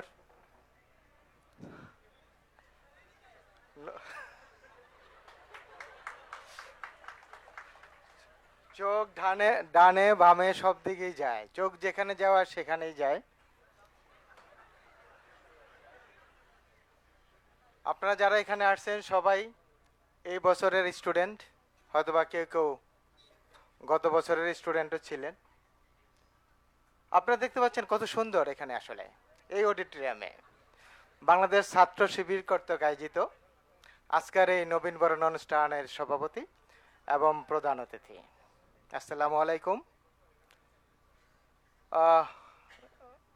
আমরা যখন ক্লাস নেই, আমাদের ঘন্টার পর ঘন্টা লেকচার দিতে অসুবিধা হয় না, কিন্তু যখন মঞ্চে আসি তখন একজন শিক্ষকেরও কিন্তু অত কিছু বলতে পারে না। তা আমি ক্ষমা চেয়ে নিচ্ছি যে আপনাদের এখানে আমি মাত্র 1-2 মিনিট বলবো। আপনারা যারা এখানে আসছেন, আমি মনে করি যে রাজনীতি নয়, প্রধান হচ্ছে আপনাদের লেখাপড়া। আমরা সাবঅর্ডিনেট ক্লোজ এবং প্রিন্সিপাল ক্লোজ দুটো শব্দ জানি। আমাদের প্রধান কাজ হচ্ছে গিয়া লেখাপড়া, এরপর হচ্ছে গিয়া রাজনীতি করা। রাজনীতি করার সবার অধিকার আছে, একজন রাজনীতিবিদ এই দেশকে উদ্ধার করতে পারে। আমরা জানি যদি কোনো স্বৈরা শাসককে আমরা উৎখাত করতে পেরেছি সেটা ছাত্র আন্দোলনের কারণে। তাই আপনাদেরকে মনে রাখতে হবে যে আমরা আগে লেখাপড়া করব, তারপরে আমাদের ছাত্র রাজনীতি করব। এবং আমাদের এই জগন্নাথ বিশ্ববিদ্যালয়ের ছাত্রছাত্রীদের যে নিরাপদ সহাবস্থান আছে সেটার দিকে অবশ্যই আমরা লক্ষ্য রাখব, যাতে কোনো ধরনের সমস্যা হয়। যদি সমস্যা হয় কোনো ধরনের, অবশ্যই প্রক্টর অফিস 24 ঘন্টার জন্য খোলা আছে। ধন্যবাদ আপনাদের সবাইকে। জি, অসংখ্য ধন্যবাদ আমাদের সম্মানিত প্রক্টর স্যারকে। স্যার আমাদের মাঝে সময় দিয়েছেন। আচ্ছা, আমরা একটু প্রোটোকল ভেঙেই আমাদের আজকের আয়োজনের প্রধান অতিথি প্রফেসর ডক্টর রইসুদ্দিন স্যারকে ফ্লোর দিব। স্যার বিশ্ববিদ্যালয়ের স্বার্থে ইউজিসিতে একটা জরুরি ফাইল স্যারকে ট্রান্সফার করতে হবে। আমরা চাই না আমাদের এই সুযোগটা হাতছাড়া হোক। আর স্যারও একটা একাডেমিক মিটিং আছে, স্যারকে রিকোয়েস্ট করব আজকের এই আয়োজনের প্রধান অতিথি হিসাবে আমাদের সামনে বক্তব্য নিয়ে আসবেন।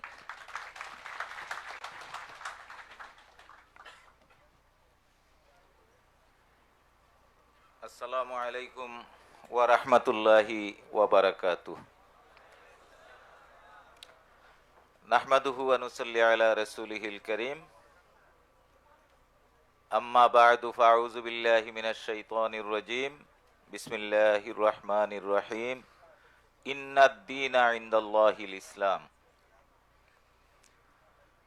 আজকের এই মনোমুগ্ধকর নবীনবরণ অনুষ্ঠানে স্নেহাস্পদ সভাপতি, প্রধান আলোচক, বাংলাদেশ ইসলামী ছাত্র শিবিরের সংগ্রামী কেন্দ্রীয় সভাপতি সাদ্দাম হোসেন, মঞ্চে উপবিষ্ট জগন্নাথ বিশ্ববিদ্যালয়ের সম্মানিত প্রক্টর, যকসুর বিপি সাদি আছে দেখছি, এবারে যকসুর জিএস আজকের পরিচালক, আমার অন্যান্য সহকর্মীবৃন্দ, সম্মানিত সুধীবৃন্দ এবং আমার নবীন শিক্ষার্থীবৃন্দ,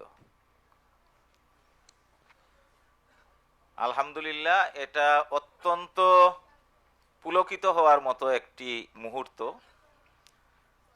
যে আমার অনেক শিক্ষার্থীরা এখানে, যাদের সাথে আমার খুব সহজেই দেখা হয়ে গেল এবং বাহিরেও দেখলাম উপচে পড়া ভিড়।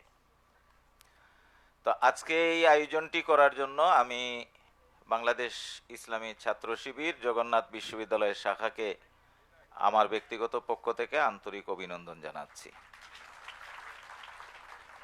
ইসলামী ছাত্র শিবির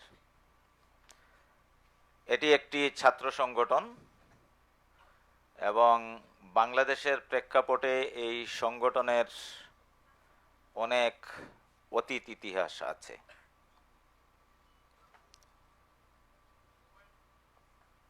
আমি আমার শিক্ষার্থীদের উদ্দেশ্যে বলবো, যে কোনো সংগঠনই এবং বিশেষত ইসলামী সংগঠন, তো সেই সংগঠনগুলা কিসের লক্ষ্যে কাজ করবে?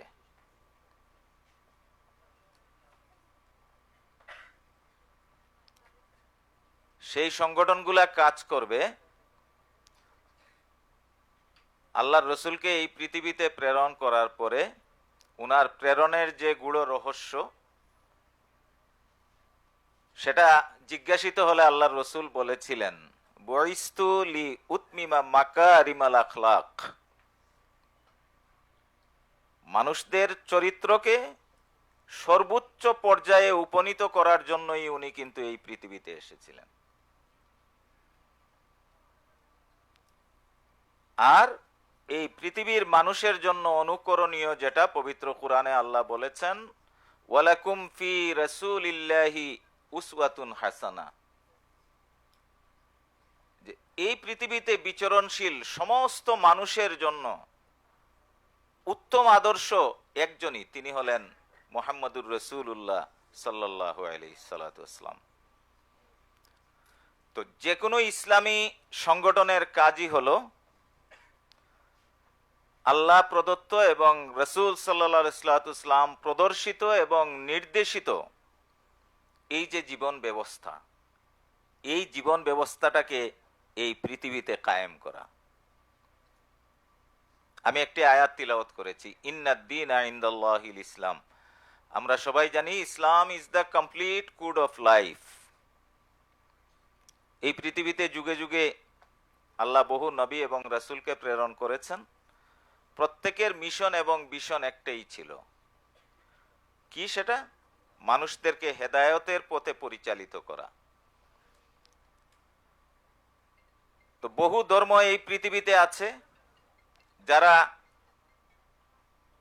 মাত্র কিছু অনুষ্ঠানাদির মধ্যে তাদের ধর্মীয় কাজকে সীমাবদ্ধ রাখে। আর ইসলাম এমন একটি জীবন ব্যবস্থা, ইসলাম গতানুগতিক ধর্ম না, ইসলাম হলো দিন।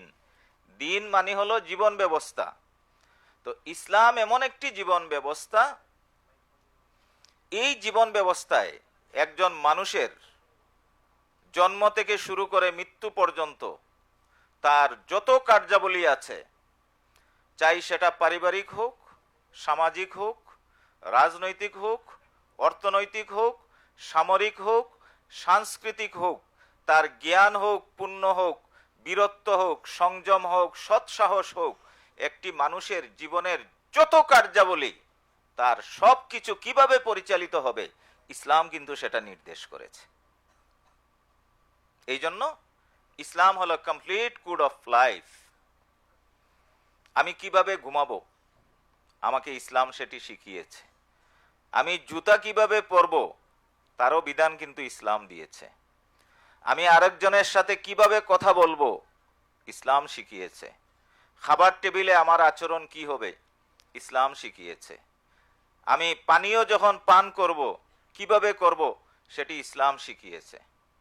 আমার প্রতিবেশীর প্রতি আমার অধিকার কি, সেটিও ইসলাম শিখিয়েছে। সমাজে বসবাসকারী অন্যান্য যে সমস্ত প্রাণী আছে তাদের সাথে কি ডিলিংস হবে, সেটিও ইসলাম শিখিয়েছে। ইসলাম কিভাবে শিখিয়েছে? মহানবী হযরত মুহাম্মদ সাল্লাল্লাহু আলাইহি ওয়াসাল্লাম তার জীবন দ্বারা প্র্যাকটিক্যালি সেটা কিন্তু সমগ্র বিশ্ববাসীকে দেখিয়েছেন। আর দুটো জিনিস সর্বাগ্রে, একটি হলো কোরআন এবং আরেকটি হলো সুন্নাহ। কোরআন আমাদের জীবন গ্রন্থ, আমাদের এই সমাজে টিকে থাকার গ্রন্থ, সমগ্র বিশ্বের মুসলমানদের সংবিধান এবং সবচেয়ে সর্বাপেক্ষা পালনীয় যে বিধান তার নামই হলো আল কোরআন। এবং আল কোরআনে আল্লাহ রাব্বুল আলামিন বলেছেন, ওয়ামা ফাররাতনা ফিল কিতাবি মিন শাই। এটা এমন এক গ্রন্থ, এই গ্রন্থের মধ্যে এমন কিছু নাই যা আমি এখানে বাদ রেখেছি। পৃথিবীর যত জ্ঞান বিজ্ঞান এবং যা কিছু আছে সব কিছুর মূল আকর হলো কি? পবিত্র কোরআন। তো ইসলামী সংগঠন যাই হোক, তাদের প্রত্যেকেরই কাজ হবে আল্লাহ প্রদত্ত এবং রাসূল প্রদর্শিত যে জীবন ব্যবস্থা, সেই জীবন ব্যবস্থাটাকে এই জমিনে প্রতিষ্ঠা করা। এবার আমি শেষের দিকের কথায় আসি। আজকে এখানে যারা উপস্থিত এবং আয়োজক যারা, তো যেহেতু ইসলামী সংগঠন আমাদের প্রত্যেকেই, এবং আমরা এখানে অন্য ধর্মাবলম্বীও থাকতে পারে, ম্যাক্সিমামই আমরা ইসলাম ধর্মের অনুসারী। তো আমাদের কাজ কি হবে? আমাদের কাজ হবে কোরআন এবং সুন্নাহ নির্দেশিত পন্থায় নিজের জীবনকে পরিচালিত করা। আল্লাহ আমাদেরকে এই পৃথিবীতে প্রেরণ করেছেন, আমরা কেউই এখানে চিরস্থায়ী থাকবো না, আমাদেরকে চলে যেতে হবে। তো ক্ষণিকের এই দুনিয়ায় আমরা যেন নিজেদেরকে এক একজন ভালো মানুষ হিসেবে প্রতিষ্ঠা করতে পারি, আমার নবী আমাকে সেই শিক্ষাটুকুই দিয়ে গিয়েছেন। এবং এই ক্ষেত্রে পথিকৃতের ভূমিকা পালন করবে যারা ইসলামী আন্দোলনের সাথে জড়িত। এই বাংলাদেশ শতকরা 90% মুসলমানের বাংলাদেশ আমরা দাবি করি। এই বাংলাদেশ হযরত শাহজালাল মুজাররদে ইয়ামানি থেকে শুরু করে হাজার হাজার ওলিয়া উলিয়াদের মাধ্যমে আমরা যে ইসলামের শিক্ষা এই বাংলাদেশে পেয়েছি, তো বাস্তবিক অর্থে আমরা কতজন ইসলামকে লালন করি? আমাদের সকলকে সব কিছুর ঊর্ধ্বে উঠে ইসলামের শিক্ষাকে লালন করতে হবে এবং নিজের জীবনে ধারণ করতে হবে।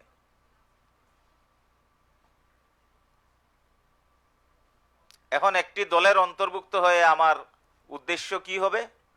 আপনি ইসলামী ছাত্র শিবির একটি সংগঠন হতে পারে। এই সংগঠনের সদস্য যারা, তারা শুধু যে তাদের নিয়েই ডিলিংস করবে বিষয়টি এমন না। ইসলাম যেহেতু সার্বজনীন, তো ইসলামের ধারক এবং বাহক যারা হবে তারা সবাইকে নিয়েই একসাথে চলার চেষ্টা করবে। তারা সবাইকে নিয়েই একটি সত্য এবং সুন্দর সমাজ গঠনের প্রচেষ্টা করবে, এটাই তো স্বাভাবিক।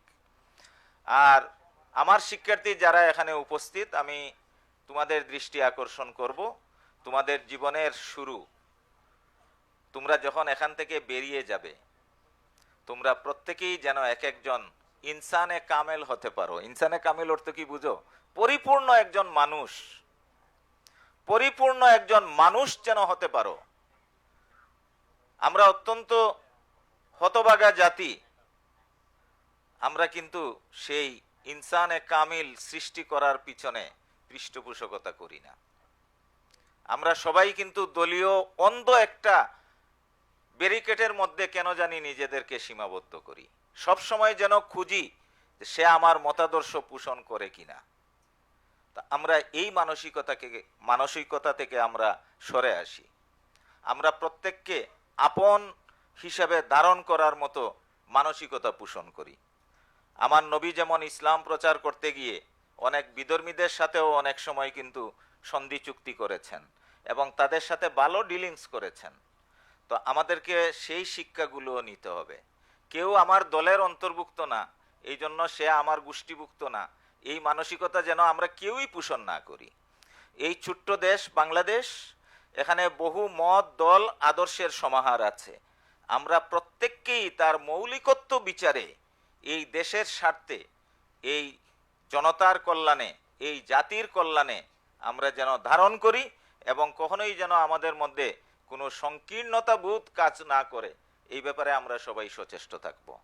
আমরা সবই মিলে একটা সম্পদ, সুতরাং সেই সম্পদকে সবাই ধারণ করতে হবে এবং অহেতুক কোনো ধরনের বিতর্কে আমরা জড়িয়ে আমাদের অগ্রযাত্রাকে যেন ব্যাহত না করি। এবং যারা ইসলামের জন্য একনিষ্ঠভাবে কাজ করে তাদের কিন্তু এই পৃথিবীতে পুরস্কার পাওয়ার কিছু নেই। আল্লাহ পবিত্র কোরআনে বলছেন, লাহুম জান্নাতুন তাজরি মিন তাহতিয়াল আনহার খালিদিনা ফিহা। যারা এই পথে চলবে, আমাদের জন্য তো পুরস্কার আসলে পরকালে আছেই। তো সুতরাং পরকালকে বিশ্বাস করে এই জমিনে যা কিছু সুন্দর এবং যা সত্য, যা ইনসাফ এবং যেটা আরেকজনের জন্য সামাজিক সুবিচার যেটা আমরা বলি, এই কাজগুলোই আমরা সবাই মিলে করব।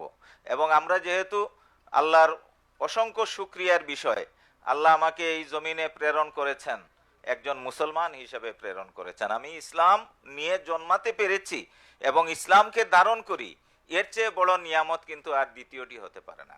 তো আমরা আমাদের বাস্তব জীবনে যেন সেটার প্রতিফলন ঘটাতে পারি এবং প্রত্যেকেই আমরা আমাদের এই সমাজ এবং জাতির জন্য একজন ভালো মানুষ হতে পারি, সেই লক্ষ্যে ইনশাল্লাহ আমরা সবাই কাজ করব এবং ইসলামী ছাত্র শিবির সেই লক্ষ্যেই কাজ করে। এবং আমি আশা করি যে এইটাকে উপজীব্য করে আমরা সবাই আমাদের জীবনটাকে সুন্দর করার চেষ্টা করব। তো আজকের যারা নবীন, আমি আশা করি এবং আল্লাহর কাছে প্রার্থনা জানাই, তোমাদের প্রত্যেকের জীবন যেন সুশোভিত হয়, তোমাদের প্রত্যেকের জীবন যেন সার্থক হয়, তোমরা সবাই যেন সফল হতে পারো এবং আল্লাহ যেন তোমাদের প্রত্যেককে এক একজন ইনসানে কামিল বা পরিপূর্ণ মানুষ হিসেবে গড়ে ওঠার তৌফিক দান করেন। আমিন। ওয়া আখিরু দাওয়ানা আলহামদুলিল্লাহি রাব্বিল আলামিন। আসসালামু আলাইকুম। ধন্যবাদ জানাচ্ছি ভিসি স্যারকে কোরআন ও হাদিসের আলোকে অত্যন্ত সুন্দর জ্ঞানগর্ভ নসিহামূলক আলোচনা নিয়ে আসার জন্য। স্যার একটু অসুস্থ আছেন, আমরা সবাই দোয়া করি আল্লাহ রাব্বুল আলামিন যেন স্যারকে দ্রুত সুস্থ করে দেন এবং জগন্নাথ বিশ্ববিদ্যালয়ের স্বার্থে যেন স্যার নিরলসভাবে কাজ করে যান সেই প্রত্যাশা রাখি। প্রিয় উপস্থিতি, আপনারা ইতিমধ্যে লক্ষ্য করেছেন আমাদের মাঝে উপস্থিত হয়েছেন শহীদি কাফেলা বাংলাদেশ ইসলামী ছাত্র শিবিরের মোহতারাম কেন্দ্রীয় সভাপতি নুরুল ইসলাম সাদ্দাম ভাই। এই পর্যায়ে আলোচনা নিয়ে আসার জন্য অনুরোধ করছি আজকের প্রোগ্রামের প্রধান আলোচক বাংলাদেশ ইসলামী ছাত্র শিবিরের কেন্দ্রীয় সভাপতি নুরুল ইসলাম ভাইকে।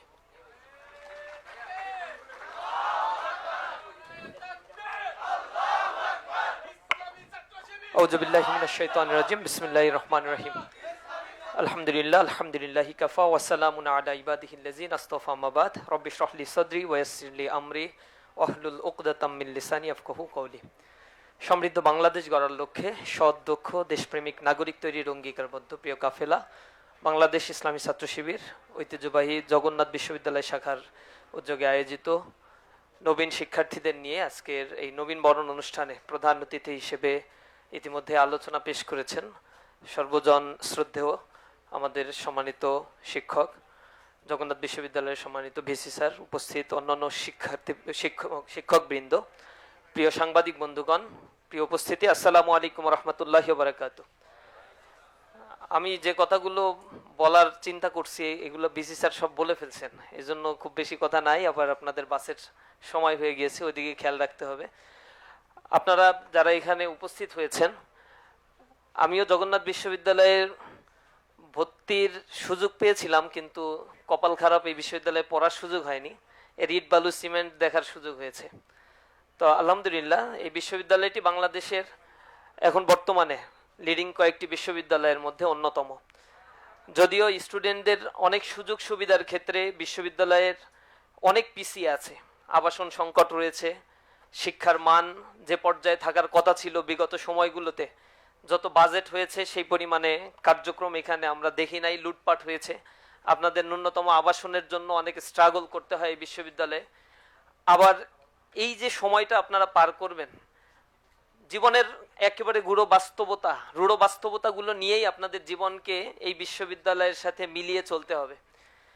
বাংলাদেশের বাস্তবতাটা যেমন জগন্নাথ বিশ্ববিদ্যালয়ে পড়াশোনা করলে আমার মনে হয় তা হারে হারে টের পাওয়া যায়। টোটাল বাস্তবতাটা, বাংলাদেশে এখন প্রায় 6.5 কোটি মানুষ রয়েছে যারা বিলো দ্য পভার্টি লাইন, দারিদ্র সীমার নিচে বসবাস করছে। বাংলাদেশে এখন বেসরকারি হিসেব অনুযায়ী 41 লক্ষ মানুষ রয়েছে যারা বেকার, তার মধ্যে 38% রয়েছে যারা সরকার স্বীকৃত অনার্স মাস্টার্স পাশ করা সার্টিফিকেটধারী বেকার। এগুলো হচ্ছে ইউনিভার্সিটি পাশ করা বেকারের সংখ্যা, টোটাল বেকারের প্রায় 38% এখানে রয়েছে। বাংলাদেশে আপনারা চাকরির ক্ষেত্রে ইউনিভার্সিটি পাশ করার পরে দেখবেন এটা হচ্ছে বেকারত্বের একটা ফ্যাক্টরি তৈরি হয়েছে, অর্থাৎ আপনাকে এই 5 বছর যা পড়লেন এগুলো কোনো কাজে লাগবে না, আবার বিসিএস এর জন্য আপনাকে আবার পড়াশোনা করতে হবে, আরো 3 বছর 4 বছর পড়তে হবে। বিদেশে হায়ার স্টাডি করতে যাইবেন, এরপরে আইএলস এর জন্য কোচিং এ যেতে হবে, সেখানে 18-20 হাজার টাকা দিয়ে ভর্তি হতে হবে, 20,000-25 হাজার টাকা খরচ করে আপনাকে আবার ব্রিটিশ কাউন্সিলে পরীক্ষা দিতে হবে, স্কোর উঠাতে হবে। এই বিশ্ববিদ্যালয়ে 5 বছর পড়ার পরে দেখবেন ইংরেজিতে ফ্লুয়েন্টলি আপনি কথাও বলতে পারছেন না। অর্থাৎ একাডেমিক কাঠামোগুলো এমনভাবে তৈরি করা যে কোনোভাবেই ইন্ডাস্ট্রি অ্যাফিলিয়েশন আমাদের সাথে নাই, এবং যত রিসোর্স এই বাংলাদেশে আছে তার ইউটিলাইজেশন করার জন্য স্টুডেন্টদেরকে যেভাবে কাজে লাগানো দরকার ছিল সেভাবে বাংলাদেশের শিক্ষা কাঠামো তৈরি হয়নি। অথচ বাংলাদেশ এখন সবচেয়ে সুইটেবল একটা সিচুয়েশনে আছে, এটাকে আমরা বলি ডেমোগ্রাফিক ডিভিডেন্ড। এই ডেমোগ্রাফিক ডিভিডেন্ড হচ্ছে একটা নির্ধারিত সময়ে টোটাল একটা দেশের জনসংখ্যার মেজরিটি পার্সেন্ট যখন কর্মক্ষম হয়। এটা 2008 সাল থেকে শুরু হয়েছে, ধারাবাহিকভাবে 2030 সাল পর্যন্ত পিক পর্যন্ত চলবে, পিক টাইম। 2030 সালে 12 কোটি মানুষ হবে বাংলাদেশে যারা কর্মক্ষম, আর বাকিরা হচ্ছে ডিপেন্ডেন্ট পিপল। এরপরে গ্রাজুয়ালি এটা ডিক্লাইন হতে থাকবে, কমতে থাকবে, তখন ডিপেন্ডেন্ট পিপলের পরিমাণ আস্তে আস্তে বাড়তে থাকবে। তো ডেমোগ্রাফিক ডিভিডেন্ড যখন একটা দেশে চলতে থাকে, প্রতি বছর ওয়ার্ক ফোর্সের সাথে প্লাস কিছু অ্যাড হয়, বেকারত্বের পরিমাণ বা কর্মক্ষেত্রে প্রবেশের পরিমাণ, ফ্রেশার্সদের পরিমাণ ডে বাই ডে প্রতি বছরই ইনক্রিজ হতে থাকে, এটা প্রপোর্শনেট রেটে যায় না। অর্থাৎ গত বছর যদি বাংলাদেশের লেবার ফোর্স হিসেবে 10 লাখ বা 20 লাখ জয়েন করে, ওই এই বছর হচ্ছে 20 লাখের সাথে আরো 2 লাখ বা 3 লাখ অ্যাড হবে, কারণ এগুলো হচ্ছে গ্রাজুয়ালি ইনক্রিজ হচ্ছে ডেমোগ্রাফিক ডিভিডেন্ড। আর এই ডেমোগ্রাফিক ডিভিডেন্ড সুবিধার সাথে সাথে একটা দেশের জনসংখ্যাকে যদি জনসম্পদে রূপান্তর করা না যায় তখন একটা বড় প্রবলেম হয়। আর একটা বড় প্রবলেম আমাদের জন্য ধেয়ে আসছে, যেটা হচ্ছে লেবার ইকোনমি থেকে ক্যাপিটাল ইকোনমিতে কনভার্ট হয়ে যাওয়া। অর্থাৎ তথ্য প্রযুক্তির ব্যবহার, মেশিনারির ব্যবহার, শিল্প বিপ্লব, এর ফলশ্রুতিতে উৎপাদন বেশি হয় কিন্তু শ্রমিক লাগে কম। দক্ষ শ্রমিক এখানে এঙ্গেজ হয়, অধিকাংশ মানুষ তখন বেকার হয়ে যায়। আর পুঁজিপত্তিতার কারণে কিছু মানুষের কাছে সম্পদের পাহাড় জমে যায়, আর অধিকাংশ মানুষ হচ্ছে দারিদ্র সীমার নিচে বসবাস করে। এ কারণে একটা সরকারের সাস্টেইনেবল একটা পরিকল্পনা করার প্রয়োজন হয়। কর্মসংস্থান সৃষ্টি, কোন খাতে বেকারত্ব দূরীকরণের জন্য ট্রেনিং দেওয়া প্রয়োজন, সেই জিনিসগুলো তৈরি করার জন্য বাংলাদেশেও কিছু প্ল্যান আছে, মেগা প্ল্যান, ডেল্টা প্ল্যান যেটা বলি, কিন্তু আনফরচুনেটলি এই প্ল্যানগুলো কোনো ওয়ার্ক করে না। এখনো পর্যন্ত 2024-26 সাল পর্যন্ত কোনো প্ল্যান এখন পর্যন্ত ভালোভাবে ফাংশন করে নাই, যার ফলে বেকারত্বের পরিমাণ গ্রাজুয়ালি বেড়েছে। আর্টসের স্টুডেন্ট, কমার্সের স্টুডেন্ট, কলা মানবিক, এগুলোতে আরো বেশি বেকারত্বের সংখ্যা। সায়েন্সে পড়ার পরে কোনো না কোনো জায়গায় চাকরি বাকরি তার কিছু না কিছু হচ্ছে, কিন্তু আর্টসের জন্য আরো দুর্ভাগ্য অপেক্ষা করছে আপনাদের জন্য। যদিও বাংলাদেশে অ্যাভেলেবেল রিসোর্স আছে, বাংলাদেশের ইকোনমি ফ্লারিশ করার সুযোগ আছে, দেশে এক্সপ্যানশনারি মানিটারি পলিসি বা ফিসকাল পলিসি নিয়েছে, এটার প্রপার ইউটিলাইজেশন অ্যান্ড ট্রান্সপারেন্সিটা এনশিওর করার মধ্য দিয়ে এদেশে বেকারত্বের সমস্যা দূর করার সুযোগ ছিল। কিন্তু সরকারের এখানে যথেষ্ট সদিচ্ছার অভাব রয়েছে, এবং দুর্নীতি বন্ধ করা সরকারের পক্ষে খুবই কঠিন, কারণ এখানে কোনো মোরাল গ্রাউন্ড আমাদের পলিটিক্যাল পার্টির নেতাদের মধ্যে আসলেই পাওয়া যায় না। যে যায় লঙ্কা সেই হয় রাবণ, যে ওই জায়গায় যাবে সেই হচ্ছে লুটে পুটে খাবে এই দেশের সম্পদগুলো। কেউ এই দেশের এই তরুণ প্রজন্মকে নিয়ে, ভবিষ্যৎটাকে নিয়ে চিন্তাও করে না। পৃথিবীর ওয়েস্টার্ন সোসাইটিগুলোতে আপনি যান, ইউরোপ আমেরিকায় যান, তাও দরকার নাই, বাংলাদেশের পার্শ্ববর্তী চায়নায় যান, আপনি পার্শ্ববর্তী ভিয়েতনাম, লাওস, এইসব জায়গাগুলোতে গিয়েও যদি দেখেন তাদের ইকোনমি কিভাবে তারা ফ্লারিশ করেছে, এবং চায়নার ইকোনমি তো বাংলাদেশের মতোই ছিল, কিভাবে তারা পৃথিবীর সুপার পাওয়ার হয়ে গেল, তারা তাদের হিউম্যান রিসোর্সকে ইউটিলাইজ করতে সক্ষম হয়েছে। এবং তাদের একাডেমিটা হচ্ছে industry affiliated. Shanghai institute of টেকনোলজিতে আমি গিয়ে দেখলাম কিছু ছাত্র আমাদের সাথে সঙ্গ দিচ্ছে চাইনিজ। আমি জিজ্ঞাসা করলাম কোন সাবজেক্টে পড়ো, সে বলতেছে সে বাংলায় পড়ে, পিওর বাংলা লিটারেচারে। সেজন্য বাংলাদেশ থেকে যারা যায় তাদের সাথে তারা কোঅপারেশন করে এবং ল্যাঙ্গুয়েজটা শেখে। তা আমি জিজ্ঞাসা করলাম কিউরিসিটি থেকে, কতজন স্টুডেন্ট তোমরা আসো? 20 জন স্টুডেন্ট আছে একটা ব্যাচে। তো বাংলা পড়ো কেন চায়নায় বৈশা? তখন বললো যে আমাদের এই সাবজেক্টটাই এইখানে পড়ছি কারণ বাংলাদেশে আমাদের যত ইন্ডাস্ট্রি আছে এবং সামনে যেগুলো গ্রো হবে সেই জিনিসগুলো লিড দেওয়ার জন্য আমাদের কিছু প্রয়োজন লোক, এই কারণে এই সাবজেক্টটার অনেক ডিমান্ড। তাই আমি বললাম যে ডিমান্ড যেহেতু, সেগুলো এত কম কেন, 20 জন 25 জন করে নেয় কেন? বলছে আমাদের যে কয়জনের জন্য জব সার্ভাইভ করতে পারবে বা সার্ভিস দিতে পারবে গভর্নমেন্ট, শুধু সে কয়টাই সিট আছে। আর এই বাংলায় পড়তে গেলে এখানে হায়ার কম্পিটিশন করতে হয়, সিএসসি, ত্রিপলি, কেমিস্ট্রি, বায়োলজির চাইতেও বেশি কম্পিটিশন এই বাংলায় ভর্তি হতে গেলে। কারণ এইখানে ভর্তি হওয়ার পরে পাস করার সাথে সাথে বাংলাদেশেই চায়নার যত বড় বড় ইন্ডাস্ট্রি, হাইটেক ইন্ডাস্ট্রিগুলো তারা তৈরি করে রাখছে, এবং বাংলাদেশে আগামী দিনে তারা যে ধরনের প্রকল্প নিয়ে কাজ করছে তাদের ওই জিনিসগুলো শিখিয়ে বাংলাদেশে এমপ্লয়মেন্ট ক্রিয়েট করার জন্যই মূলত তাদেরকে শেখানো হয়। আমি বললাম কি কি সাবজেক্ট বাংলায় পড়ায়? বাংলা লিটারেচারের মধ্যে আমাদের কিন্তু রবি ঠাকুর, শরৎচন্দ্র চট্টোপাধ্যায়, বঙ্কিমচন্দ্র চট্টোপাধ্যায়, জসিমউদ্দিন এগুলো পড়ায় না। বাংলা ভাষাটা শিখায় কমিউনিকেশনের জন্য, আর সব টেকনোলজিক্যাল নলেজ শিখায়। বলে হচ্ছে আইআর শিখো, তোমাদের কমিউনিকেশন মার্কেটিং স্কিল শিখতে হবে। এরপরে তাদের সাবজেক্টের মধ্যে আমি আশ্চর্যজনক দেখলাম সায়েন্সের অনেক, কম্পিউটারের অনেক সাবজেক্ট রয়েছে, মার্কেটিং এর অনেক সাবজেক্ট, ডিজিটাল মার্কেটিং এর অনেক সাবজেক্ট, পরে কিন্তু বাংলায়। তাই বললাম যে তুমি রবি ঠাকুরের চিনো? রবি ঠাকুরের চিনে না। রবি ঠাকুরের চিনো না, বাংলা লিটারেচারে কেমনে পড়ো? বলছে ওইসব লিটারেচার পড়ায় না, সাবজেক্ট পড়ায়, বাংলা ভাষাটা শিখায়, কমিউনিকেশনটা শিখায়। আমাদের ওইগুলো লিটারেচার পড়লে তো লাভ নাই, লিটারেচার পড়ে তো আমার চাকরি হবে না, আমাকে যেটা দরকার সেটা করাচ্ছে। আমি এটা বোঝানোর চেষ্টা করছি তাদের লেখাপড়াটা কতটা ইন্ডাস্ট্রি ওরিয়েন্টেড। একটা ইউনিভার্সিটিতে একটা সাবজেক্ট খুলতে হবে, 40টা স্টুডেন্ট ভর্তি হবে, ওই ইউনিভার্সিটির ওই সাবজেক্টের টিচারদেরকে এনশিওর করতে হবে কোন ইন্ডাস্ট্রিতে তার আসলে অনার্স মাস্টার্স পাশের পরে চাকরি হবে, সেটাকে তারা বলছে ইন্ডাস্ট্রি অ্যাফিলিয়েশন। যখন তারা এই সাজেশনটা এইটা নিশ্চিত করতে পারবে, এমওইউটা নিশ্চিত করতে পারবে যে আমার এই 40 জন স্টুডেন্ট ভর্তি করলে অমুক ইন্ডাস্ট্রি তার কর্মসংস্থানের নিশ্চয়তা দিবে, এর কারণেই আমি এই সাবজেক্টটা খুলবো, তখন ওই ইন্ডাস্ট্রির দায় হয়ে যায় যে এই 40 জন স্টুডেন্টদেরকে ট্রেইন আপ করার জন্য বাজেট দেয়া, তাদেরকে ইন্ডাস্ট্রি অ্যাফিলিয়েশন দেয়া, তাদেরকে ইন্ডাস্ট্রিতে প্র্যাকটিক্যাল ট্রেনিং করানো, কারণ ওই ইন্ডাস্ট্রি জানে এই 5 বছর যারা পড়বে বা 4 বছর যারা ওই ইনস্টিটিউট ওই সাবজেক্টে পড়বে তাদের চাকরি হবে আমার এখানে। সুতরাং আমি এই 4 বছর ওদের পেছনে ইনভেস্টমেন্ট করব, যত বেশি ইনভেস্টমেন্ট করতে পারবো আমি তার বেস্ট আউটপুটটা সেখানে পাবো। কিভাবে একটা জাতি তৈরি হয়? একটা জাতি স্লোগান, মিছিল, মিটিং আর হচ্ছে মানে আনন্দ ফুর্তি করার মধ্য দিয়ে একটা জাতি কখনো গড়ে উঠতে পারে না। বাংলাদেশের অপার সম্ভাবনা আছে এবং ছিল, ভবিষ্যতে যতটুকু সম্ভাবনার দ্বার আর 4-5 বছরের মধ্যে আছে সেটাকেও অ্যাভেল করার জন্য আমাদের যেভাবে ট্রেন আপ করা দরকার ছিল, এখনো পর্যন্ত আমাদের শিক্ষা কাঠামোর মধ্যে এমন কোনো পরিবর্তন আমরা দেখতে পাই নাই যে শিক্ষা কাঠামো আমাদের অনার্স মাস্টার্স পাশের পরে একটা নিশ্চয়তা দিতে পারবে যে সার্টিফিকেট নিয়ে যাওয়ার পরপরই তোমার জন্য এত এত কর্মসংস্থানের ব্যবস্থা আছে। সুতরাং আপনারা একটা অনিশ্চিত জীবনের দিকে আসছেন। জগন্নাথ বিশ্ববিদ্যালয়ে এসেছেন ফার্স্ট ইয়ার, এটা তো অনেক আনন্দের একটা জায়গা। ফার্স্ট ইয়ারে আসলে বন্ধু বান্ধবী সবাই মনে হয় যে ক্লাসের ফার্স্ট হবো, সেকেন্ড হবো, টিচার হবো। এই কারণে সিনিয়রদের সাথে কথাবার্তা বললে, আমি জানি না এই বিশ্ববিদ্যালয় এরকম হয় কিনা, শিট গাইডের ব্যাপারটা, শিটের ব্যাপারটা সিনিয়রদের কাছ থেকে নেওয়া, কেউ পড়লে শেয়ার না করা, যে আরে পড়ি নাই আমি দেখি কি হয়, না পড়েই আসছি তো পড়ি, শেয়ার করতে চাই না। একটু সংকীর্ণ একটা মানসিকতা যে আমিই পড়বো, আমি ক্লাসে 1 রোল হবো। এখানে 1 রোল 2 রোলের কোনো ফাংশন নাই, এখানে সিজিপি এর সিস্টেম। তো আপনি সিজিপি 3.8 পাইলে আরো 10 জন পেলে কোনো প্রবলেম নাই। এই বন্ডিংসটা একটু সুদৃঢ় করেন এবং আপনার কোয়ালিটি ক্যাপাসিটি, ক্লাস করবেন, আরেকজনকে শেখাবেন, পড়াবেন, এতে আপনার স্কিল বাড়ে, এতে আপনার নলেজটা আরেকজন নিয়ে যান। এটি স্কুল আর কলেজ সিস্টেম না, ইউনিভার্সিটি ইউনিভার্সালিটি মাথার ভিতরে নিয়েই ইউনিভার্সিটির পড়াশোনা শেষ করেন। বন্ধু যারা আছে তাদের সাথে গুডউইল তৈরি করেন, একাডেমিক জায়গা এঙ্গেজমেন্ট বাড়ান।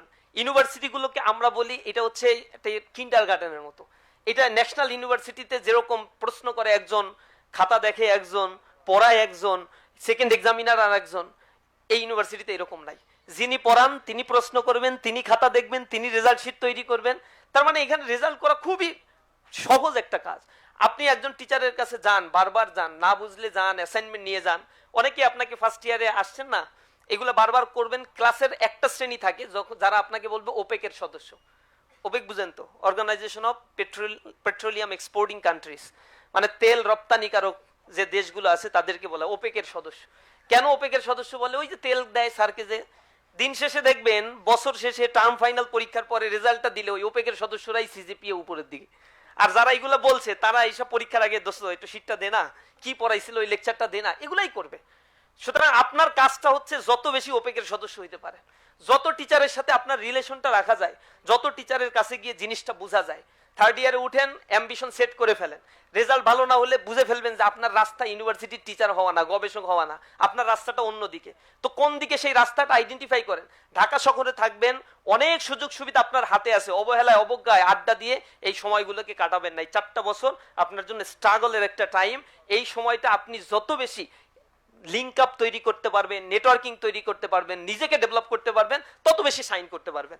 আমরা আশা করি প্যানেলিস্টরা আলোচনায় আপনাদের এই জিনিসগুলো ধরিয়ে দিয়েছে। রাশ রিয়ালিটিটা বোঝার চেষ্টা করেন। এই জগন্নাথ বিশ্ববিদ্যালয়ের আমার স্টুডেন্ট অনেকেই আছে এই জগন্নাথ বিশ্ববিদ্যালয়ে পড়া পাস টাস করে বের হয়ে গেছে, চাকরি কপালে জুটতেছে না।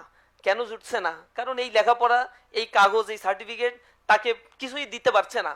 এখন ওইখানে গিয়ে আবার তার সাধারণ জ্ঞান পড়তে হচ্ছে, ম্যাথমেটিক্স পড়তে হচ্ছে, হায়ার ম্যাথ পড়তে হচ্ছে, বিসিএস এর জন্য সায়েন্স পড়তে হচ্ছে।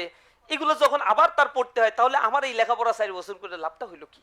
কেন আমাকে করানো হচ্ছে? এই কোশ্চেনের উত্তর আসলে কারো কাছে জানা নাই, কেউই এখনো দেয় না। কেন এই শিক্ষা কাঠামো, কেনই বা এই শিক্ষা কাঠামোকে আমাকে পড়ানো হচ্ছে? ইউজিসিও তার উত্তর দিতে পারে না। কোনো একটা অদৃশ্য হস্ত এখানে কার্যক্রম পরিচালনা করছে, যার কারণে আমার দেশের এই রেডিক্যাল পরিবর্তনটা হচ্ছে না যেটা হতে হবে। অনেক সম্ভাবনা আমার এই দেশের মধ্যে আছে, ইন হাউস। এই দেশের মধ্যে যে পরিমাণে চুনা পাথর আছে, আকরিক লোহা আছে, কয়লা আছে, এদেশের যে হিউম্যান রিসোর্স আছে, সেগুলো যদি প্রপার ট্রেন আপ করা যেত, বাংলাদেশ প্রতি বছর $44 বিলিয়ন রেমিটেন্স থেকে আয় করে। বাংলাদেশ চলেই রেমিটেন্সের উপরে, দ্বিতীয় আর কোনো খাত রেমিটেন্সের প্যারালালই নাই। আপনারা বলবেন আরএমজি খাত, না, আরএমজি খাতের $22 বিলিয়ন বা $23 বিলিয়ন যদি আয় হয়, তাহলে $18 বিলিয়ন আবার বিদেশে আপনার পাঠায় দিতে হয় মেশিনারি কেনার জন্য, এরপরে আপনার সুতা কেনার জন্য, আপনার র মেটেরিয়ালস কেনার জন্য। আপনার হাতে থাকে $2 থেকে $3 বিলিয়ন, বেশি থাকে না এখানে। কিন্তু রেমিটেন্সের টোটাল আয়টাই হচ্ছে এই দেশের ইকোনমির টোটাল ভিত্তি। কিন্তু আনফরচুনেটলি সরকারি চ্যানেলে মাত্র $22 বিলিয়ন বা $23 বিলিয়ন রেমিটেন্স আসে আমাদের। আর বাকিটা হচ্ছে হুন্ডি বাট্টার মাধ্যমে আসে, গভর্নমেন্ট যেটার ফ্যাসিলিটিস পায় না, দেশের অর্থনীতি যার ফ্যাসিলিটিসটা পায়। আমাদের দেশে কর্মসংস্থান যদি সৃষ্টি করা যেত, অথবা বাইরের মাধ্যমে যে ট্রেনিং ইনস্টিটিউটগুলো আছে এগুলোকে সচল করে দেশের কর্মক্ষম জনগোষ্ঠী ইউনিভার্সিটিগুলোতে আপার লেভেলের ট্রেনিং ইনস্টিটিউটগুলো যদি চালু করা যেত, জগন্নাথ বিশ্ববিদ্যালয়ে যদি একটা ট্রেনিং সেন্টার থাকতো, আইটি ট্রেনিং সেন্টার, যেখানে এআই শেখানো হতো, জিমিনাই শেখানো হতো, চ্যাট জিপিটির কাজগুলো শেখানো হতো, আপডেট এই ভার্সনগুলো শেখানো হতো, তাহলে আপনাদের অনেক ইমপ্রুভমেন্ট হতো। আর্টসে পড়েন, আমি জানি না এখন এগুলো শেখানো হয় কিনা, আমি রিসেন্টলি খোঁজ খবর নিয়েছি, আর্টসের স্টুডেন্টরা পাস করে যায় কিন্তু স্টার্টার ব্যবহার তারা জানে না, পাইথনের ব্যবহার জানে না, সি প্লাস প্রোগ্রামিং এর ব্যবহারগুলো তারা জানে না। তো এই প্রোগ্রামিং এর ব্যবহার এই যুগে না জানলে আপনি হায়ার স্টাডি করতে যাবেন, মাস্টার্স করতে কোথাও যাবেন, দেখবেন আপনি অতল সমুদ্রের মধ্যে পড়ে গেছেন যে কি শিখাইছে আমাদের। এখনো শুনি এসপিএসএস দিয়ে কাজগুলো করানো হয়, অথচ এর চাইতে অনেক আপডেট ভার্সনগুলো চলে আসছে। ইউনিভার্সিটিতে আসছেন, মাথার ভিতরে রাখবেন কিছু শিখে এখান থেকে যাব, কিছু নিয়ে এখান থেকে যাব। পরিবার আপনার জন্য ইনভেস্ট করছে, রাষ্ট্র আপনার দিকে তাকিয়ে আছে। এই ইউনিভার্সিটি পড়তে গেলে কয় টাকা খরচ হয়? আমরা ইউনিভার্সিটিতে পড়ছি, পার মান্থ 26 টাকা করে খরচ হয়েছে আমাদের, আর 6 মাস পর পর সেমিস্টারে হয়তো আমাদের অল্প কিছু টাকা দিতে হয়েছে, 5,000-7,000 টাকা, সব মিলে 30,000 টাকা দিয়ে আমাদের অনার্স শেষ। অথচ এক একজন টিচারের বেতন দেখছি আমরা কি পরিমাণে। ইনফ্রাস্ট্রাকচারাল ডেভেলপমেন্টের জন্য যে বাজেটগুলো দেওয়া হয় টোটালি গভর্নমেন্টের ফান্ড থেকে এটা দেওয়া হয়, আর গভর্নমেন্ট জনগণের ট্যাক্সের টাকা থেকে এগুলো সংগ্রহ করে থাকে। সুতরাং আপনার লায়াবিলিটি আছে, রেসপন্সিবিলিটি আছে এই রাষ্ট্রের জন্য, এই সমাজের জন্য। মানুষকে ছোট করে দেখবেন না, রিক্সাওয়ালার মর্যাদাটা দিবেন, সমাজের সকল মানুষের মর্যাদাটা যেন আমার কাছে থাকে। আমি নিজেকে গড়ে তুলবো, আমরা শুধু নিজের জন্য না, আমার পরিবারের জন্য, আমার সমাজের জন্য, আমার রাষ্ট্রের জন্য। এই আহ্বান আপনাদের কাছে আমি রাখতে চাই। দ্বিতীয়, আপনাদেরকে সবার কাছে এতটুকু অনুরোধ জানাই, ফার্স্ট ইয়ারে আপনারা এসেছেন, ইসলামী ছাত্র শিবির আপনাদেরকে বরণ করে নিয়েছে। ইউনিভার্সিটিতে আপনাদের জন্য অনেক চমৎকার একটা জায়গা, অনেক স্লোগানে মুখরিত হবে, কান চালাফালা হবে, অনেক কিছু দেখবেন, অনেক মারামারি কাটাকাটি, অনেক ভালো পজিটিভ কাজ। এর মধ্য থেকে আপনাকে অবশ্যই বাছাই করতে হবে কোনটা আপনার লাইফের জন্য সুইটেবল, কোন জিনিসটা আপনার জীবনকে গড়ে তুলবে। সেই জায়গাটা বাছাই করে নিজের জীবন সঙ্গী আপনারা খুঁজে নেবেন, বন্ধু জায়গাটায় সেইভাবে আপনারা খুঁজে নেবেন। যদি এই জায়গায় আপনারা মিস্টেক করেন, ভুল করেন, আজীবন পস্তাতে হবে। ইউনিভার্সিটি লেভেলগুলোতে এসে মাদকাসক্ত হয়ে যাচ্ছে ইউনিভার্সিটির ছেলেমেয়েরা। মাদকাসক্ত হওয়ার তো খারাপ জিনিস, ভালো জিনিস না। এতে ক্যান্সারে আক্রান্ত হচ্ছে, ফুসফুসের রোগ হচ্ছে, অ্যারোগেন্ট হয়ে যাচ্ছে, ক্রেজি হয়ে যাচ্ছে, হিতাহিত নলেজ হারিয়ে ফেলছে। আমাদের বন্ধু বান্ধবদের মধ্যে অনেককে দেখেছি সিনিয়রদের সাথে ওঠা বসা করতে গিয়ে, জুনিয়রদের একটু র্যাক ট্যাক দিতে গিয়ে নিজেরা আবার সঙ্গ দোষে নষ্ট হয়ে যাচ্ছে, রেজাল্টটা ভালো করতে পারছে না, দিন শেষে নিজের অস্তিত্ব হারিয়ে ফেলছে। জব লাইফে গিয়ে এর সাফারিংসটা তারা হচ্ছে। নিজেকে একটু চেনার চেষ্টা করেন, বোঝার চেষ্টা করেন। আইনস্টাইন একটা কথা বলতো, life is like riding a bicycle, to keep your balance you must keep moving. জীবনটা হচ্ছে একটা বাইসাইকেলের মতো, যদি তুমি তোমার বাইসাইকেলের প্যাডেলটি ঘোরাও তাহলে তুমি তোমার ব্যালেন্সটা ঠিক রাখতে পারবা। লাইফের গতিটাও ঠিক রাখতে গেলে প্রতিনিয়ত স্ট্রাগল করেই আপনাকে চলতে হবে। যদি স্ট্রাগল আপনি না করতে পারেন, হয় ডান দিকে কাত হয়ে যাবেন অথবা বাঁ দিকে কাত হয়ে যাবেন। ব্যর্থ মানুষদের পৃথিবীর কেউ কখনো স্মরণ রাখে না। আপনি সফল হবেন, এই পৃথিবী আপনার জন্য। সফল মানুষদের গুণকীর্তন করে, তাদের পেছনে মানুষ ছুটে, তাদের নিয়েই সকল আয়োজন এই পৃথিবী রঙিন করে তোলে। সুতরাং সফল মানুষের কাতারে আমাকে সামিল হতে হবে, উন্নত চরিত্রের অধিকারী মানুষ আমাকে হতে হবে। কথায় আছে, when money is lost nothing is lost, when health is lost something is lost, but when character is lost everything is lost. যদি আমার ক্যারেক্টারটা নষ্ট হয়ে যায়, আমার লাইফের সবকিছু শেষ হয়ে যাবে। এই জীবনটা যেন আমার, মানে এইটাকে নিয়ে যেন আমি চলতে পারি। আমার কাছে এই যে ঢাকা সিটি কর্পোরেশন দক্ষিণে আছে, দেখবেন 56,000 ডিভোর্স লেটার জমা হয়ে আছে, স্বাক্ষর হচ্ছে না। যা হয়ে গেছে তো হয়ে গেছে, আর কিছু আছে পেন্ডিং এর অবস্থায়। ফ্যামিলি ব্রোকেন ডাউন, শেষ হয়ে যাচ্ছে, ফ্যামিলির বন্ডিংস গুলো নষ্ট হয়ে যাচ্ছে। এটা হচ্ছে এক্সট্রা ম্যারিটাল অ্যাফেয়ার্স এর কারণে, হারাম সম্পর্কের কারণে। বিষয়গুলোকেও অনুধাবন করা, উপলব্ধি করা দরকার। আল্লাহ রাব্বুল আলামিন আমাদেরকে দুনিয়াতে প্রেরণ করেছেন পরিচ্ছন্ন একটি জীবন নিয়ে। যদি এই দুনিয়াতে সার্ভাইভ করতে পারি এবং আল্লাহর কাছে সেভাবে হাজির হতে পারি, এই উন্নত জীবনটাই হবে আমার সবচেয়ে বড় পাওয়া, সবচেয়ে বড় প্রাপ্তি। সকলকে সেই দিকেই নতুন একটি জীবন গড়নের আহ্বান জানিয়ে আমার কথা শেষ করছি। আসসালামু আলাইকুম ওয়া রাহমাতুল্লাহি ওয়া বারাকাতুহু।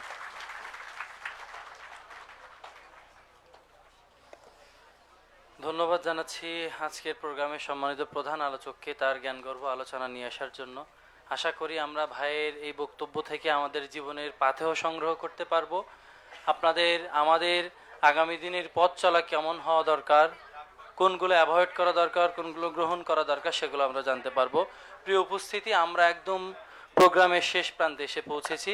এ পর্যায়ে প্রোগ্রামের সমাপনী বক্তব্য নিয়ে আসার জন্য অনুরোধ করছি জগন্নাথ বিশ্ববিদ্যালয়ের ইসলামী ছাত্র শিবিরের সম্মানিত সভাপতি আব্দুল আলী মারিফ ভাইকে। আউযুবিল্লাহি মিনাশ শাইতানির রাজিম, বিসমিল্লাহির রহমানির রহিম। এর আগে সালাম দিয়েছি, আপনাদের আর বিরক্তের কারণ হব না ইনশাল্লাহ। বাইরে অনেক ভিড়, অলরেডি আমরা বাইরের যেই ভাইয়েরা বোনেরা আছেন তাদেরকে আমরা একটু বের হওয়ার জন্য সুযোগ দিচ্ছি। আপনারা যারা ভিতরে আছেন এতক্ষণ আমাদের মেহমানদেরকে সরাসরি দেখার সুযোগ পেয়েছেন, কিন্তু যারা বাইরে ছিল তারা এলইডিতে দেখেছে এবং সাউন্ড সিস্টেম বিশেষ করে এসির বাইরে দেখেছে। তো যারা বাইরে এতক্ষণ ধরে কষ্ট করেছেন তাদেরকে একটু বের হওয়ার সুযোগ করে দেই। তো প্রিয় ভাইরা, আপনারা এতক্ষণ ধরে যতগুলো কথা শুনেছেন আমাদের প্রধান অতিথি, প্রধান আলোচক এবং প্যানেলিস্ট বৃন্দদের মাঝখানে, তো সবার একটাই মেসেজ থাকে যে আসলে আমরা দিন শেষে ভালো মানুষ হয়ে এই ক্যাম্পাস থেকে বের হয়ে যেতে পারছি কিনা। তো সবার কাছে এতটুকুই রিকোয়েস্ট থাকলো যে আমরা যখন এই ক্যাম্পাস থেকে বের হব, যে আমরা আমার পিতামাতার চক্ষু শীতলকারী সন্তান হিসাবে ঘরে ফিরতে পাবো কিনা। এই মোটিভটা যখন আমি ধরে রাখবো, দেখবো যে ইনশাল্লাহ এই 4টি বছর, এই 5টি বছর আমি আমার ক্যাম্পাসে যেইভাবে লিড করলে আমার পিতামাতা সন্তুষ্ট হয়, আমার দেশ ও জাতির উন্নয়ন হয়, আমরা সেইভাবে নিজের কেরিয়ারকে ডেভেলপ করার চেষ্টা করবো ইনশাল্লাহ। যারা রজনীগন্ধা স্টিকটা পেয়েছেন একটু এটা তুলে দেখাবেন, একটু নাড়াবেন প্লিজ। যে অসংখ্য ধন্যবাদ। সত্য কথা হচ্ছে আমরা আজকের পুরো আয়োজক টিম, বিশেষ করে আমাদের এই আয়োজনের মধ্যমণি যারা উপস্থিত ছিলেন, তাদের যে উচ্ছ্বাস আমরা দেখেছি প্রোগ্রাম শুরু করার আগ মুহূর্তে, আপনাদের যেভাবে প্রবাস এই অডিটোরিয়ামে ঢোকার জন্য আপনাদের তাড়াহুড়া দেখে আমরা আনন্দিত হয়েছি। আমরা ব্যক্তিগতভাবে যারা অনেক কষ্ট করেছি, কিন্তু তাদের কাছ থেকে একটা তৃপ্তিবোধের জায়গা পেয়েছি যে আপনাদের আগ্রহ উচ্ছ্বাস আমাদের এই ধরনের কাজগুলোকে আরো অনুপ্রেরণা দেয়। তো প্রিয় ভাই ও বোনেরা, আমরা শেষ করার আগে আবারও ধন্যবাদ জ্ঞাপন করছি আমাদের আজকের আয়োজনের মধ্যমণি, আমাদের প্রাণপ্রিয় নবীন শিক্ষার্থী ভাই ও বোনদের এবং একই সাথে সাংবাদিক ভাই ও বোনদের, আমাদের সম্মানিত অতিথিবৃন্দরা আমাদের সামনে উপস্থিত হয়েছেন। আমাদের আরো সামনে শিক্ষক মন্ডলীর ভিতরে উপস্থিত আছেন ইসলামিক স্টাডিজ ডিপার্টমেন্টের সম্মানিত professor, associate professor Omar Faruk sir, আরো সাথে উপস্থিত আছেন। আমরা আপনাদের মাঝে অনেকগুলো প্রকাশনা উপহার হিসেবে দিচ্ছি, অনেকগুলো না, আমাদের সমর্থের আলোকে খুবই সামান্য।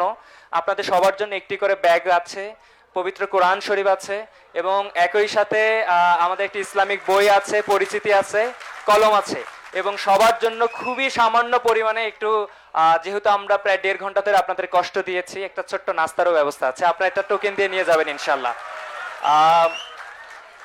আপনারা যিনি আমাদেরকে পবিত্র কোরআন দিয়ে সহযোগিতা করেছেন, আব্দুর রব ভাইকে আজকের প্রোগ্রামের পক্ষ থেকে আন্তরিকভাবে মোবারকবাদ জ্ঞাপন করছি। একই সাথে মাত্র 30 মিনিট সময় পেয়েছি, 12:30 থেকে 1:15-এর ভিতরে, খুবই শর্ট সময় এই ইন্টেরিয়র ডিজাইনে যেই ডেকোরেটর ভাই রাজীব ভাই আমাদের সহযোগিতা করেছে, ভাইকেও আজকের প্রোগ্রামের পক্ষ থেকে আন্তরিক মোবারকবাদ জানাচ্ছি। ধন্যবাদ সবাইকে। আমি রিকোয়েস্ট করবো আপনারা একটু বসেন, আমি একটু অবজার্ভ করছি যে বাইরের একটু ভিড় কমে গেলে দেন হচ্ছে আমরা এখান দিক থেকে 2 সারি থেকে আমরা বের হবো ইনশাল্লাহ। জি, সবাইকে অসংখ্য ধন্যবাদ। আমরা আগামীকালকেও আমাদের একটা নবীনবরণ আছে, 30 তারিখেও আছে।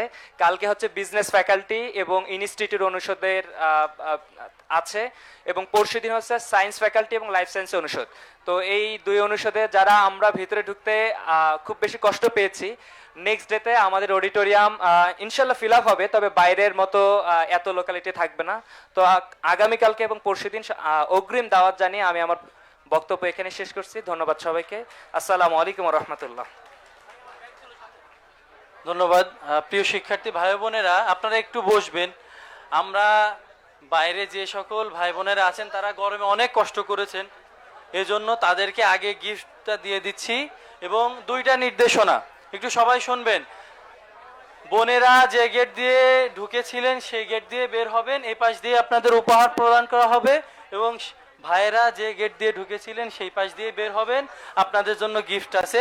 আমরা বাইরের গিফট দেওয়া শেষ হলে দেন আমরা আমাদের অডিটোরিয়ামের গেট খুলবো এবং তখন বের হবেন। আপনারা সবাই একটু বসে যান।